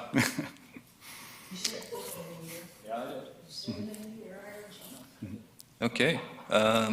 I didn't think we were going to be done by 4, but we might be done a couple minutes early here, so motion to adjourn. No. I actually spoke too soon. Councillor Bonner.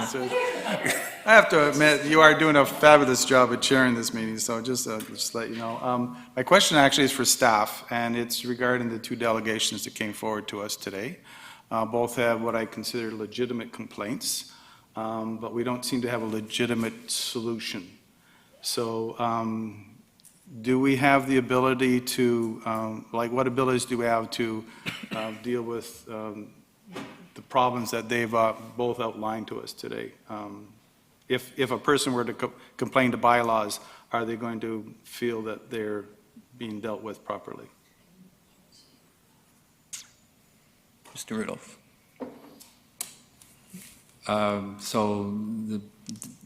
I guess the inquiries that were explained verbally and that there was nothing that could be done or it's under review, we'll go back and look into the files to see what's been submitted by these and other people with respect to these property owners. If there's activities that are going on that are not working out well in a neighborhood, one of the functions of bylaw departments, in my experience, has been to be one of reconciliation in a different sense, and that is to try to mend fences in neighborhoods. And it's not just strictly, the last thing is the ticket issuance. So if there's a role that our staff could play, even if there isn't teeth necessarily in our bylaw regime at this time, we certainly can reach out and do that formal contact. I'd like to unpack a little bit of the details around these cases as examples, perhaps, of where we're lacking in our enforcement or will to enforce. I guess it's complaint-based, and it depends on who they're talking to and all sorts of things. So I'd like there's always a story with all of these files. So inevitably, there's new information that emerges when you do that little bit of research. So we'll certainly look into those and get back to those individuals with some information. If council wants to be kept in the loop of that, we'll certainly ensure that that's the case as well. Okay, thank you. Councillor Armstrong? Just for Mr. Rudolph, because I did forward all that stuff. Lady Nowak did a very good job of responding to him, so you might want to start with her and her email back to him, and then it went to Cheryl Cusack as well. Thank you. He just didn't like. Motion to adjourn? Councillor Hammond, seconded by His Worship. All those in favor? Thank you, everyone.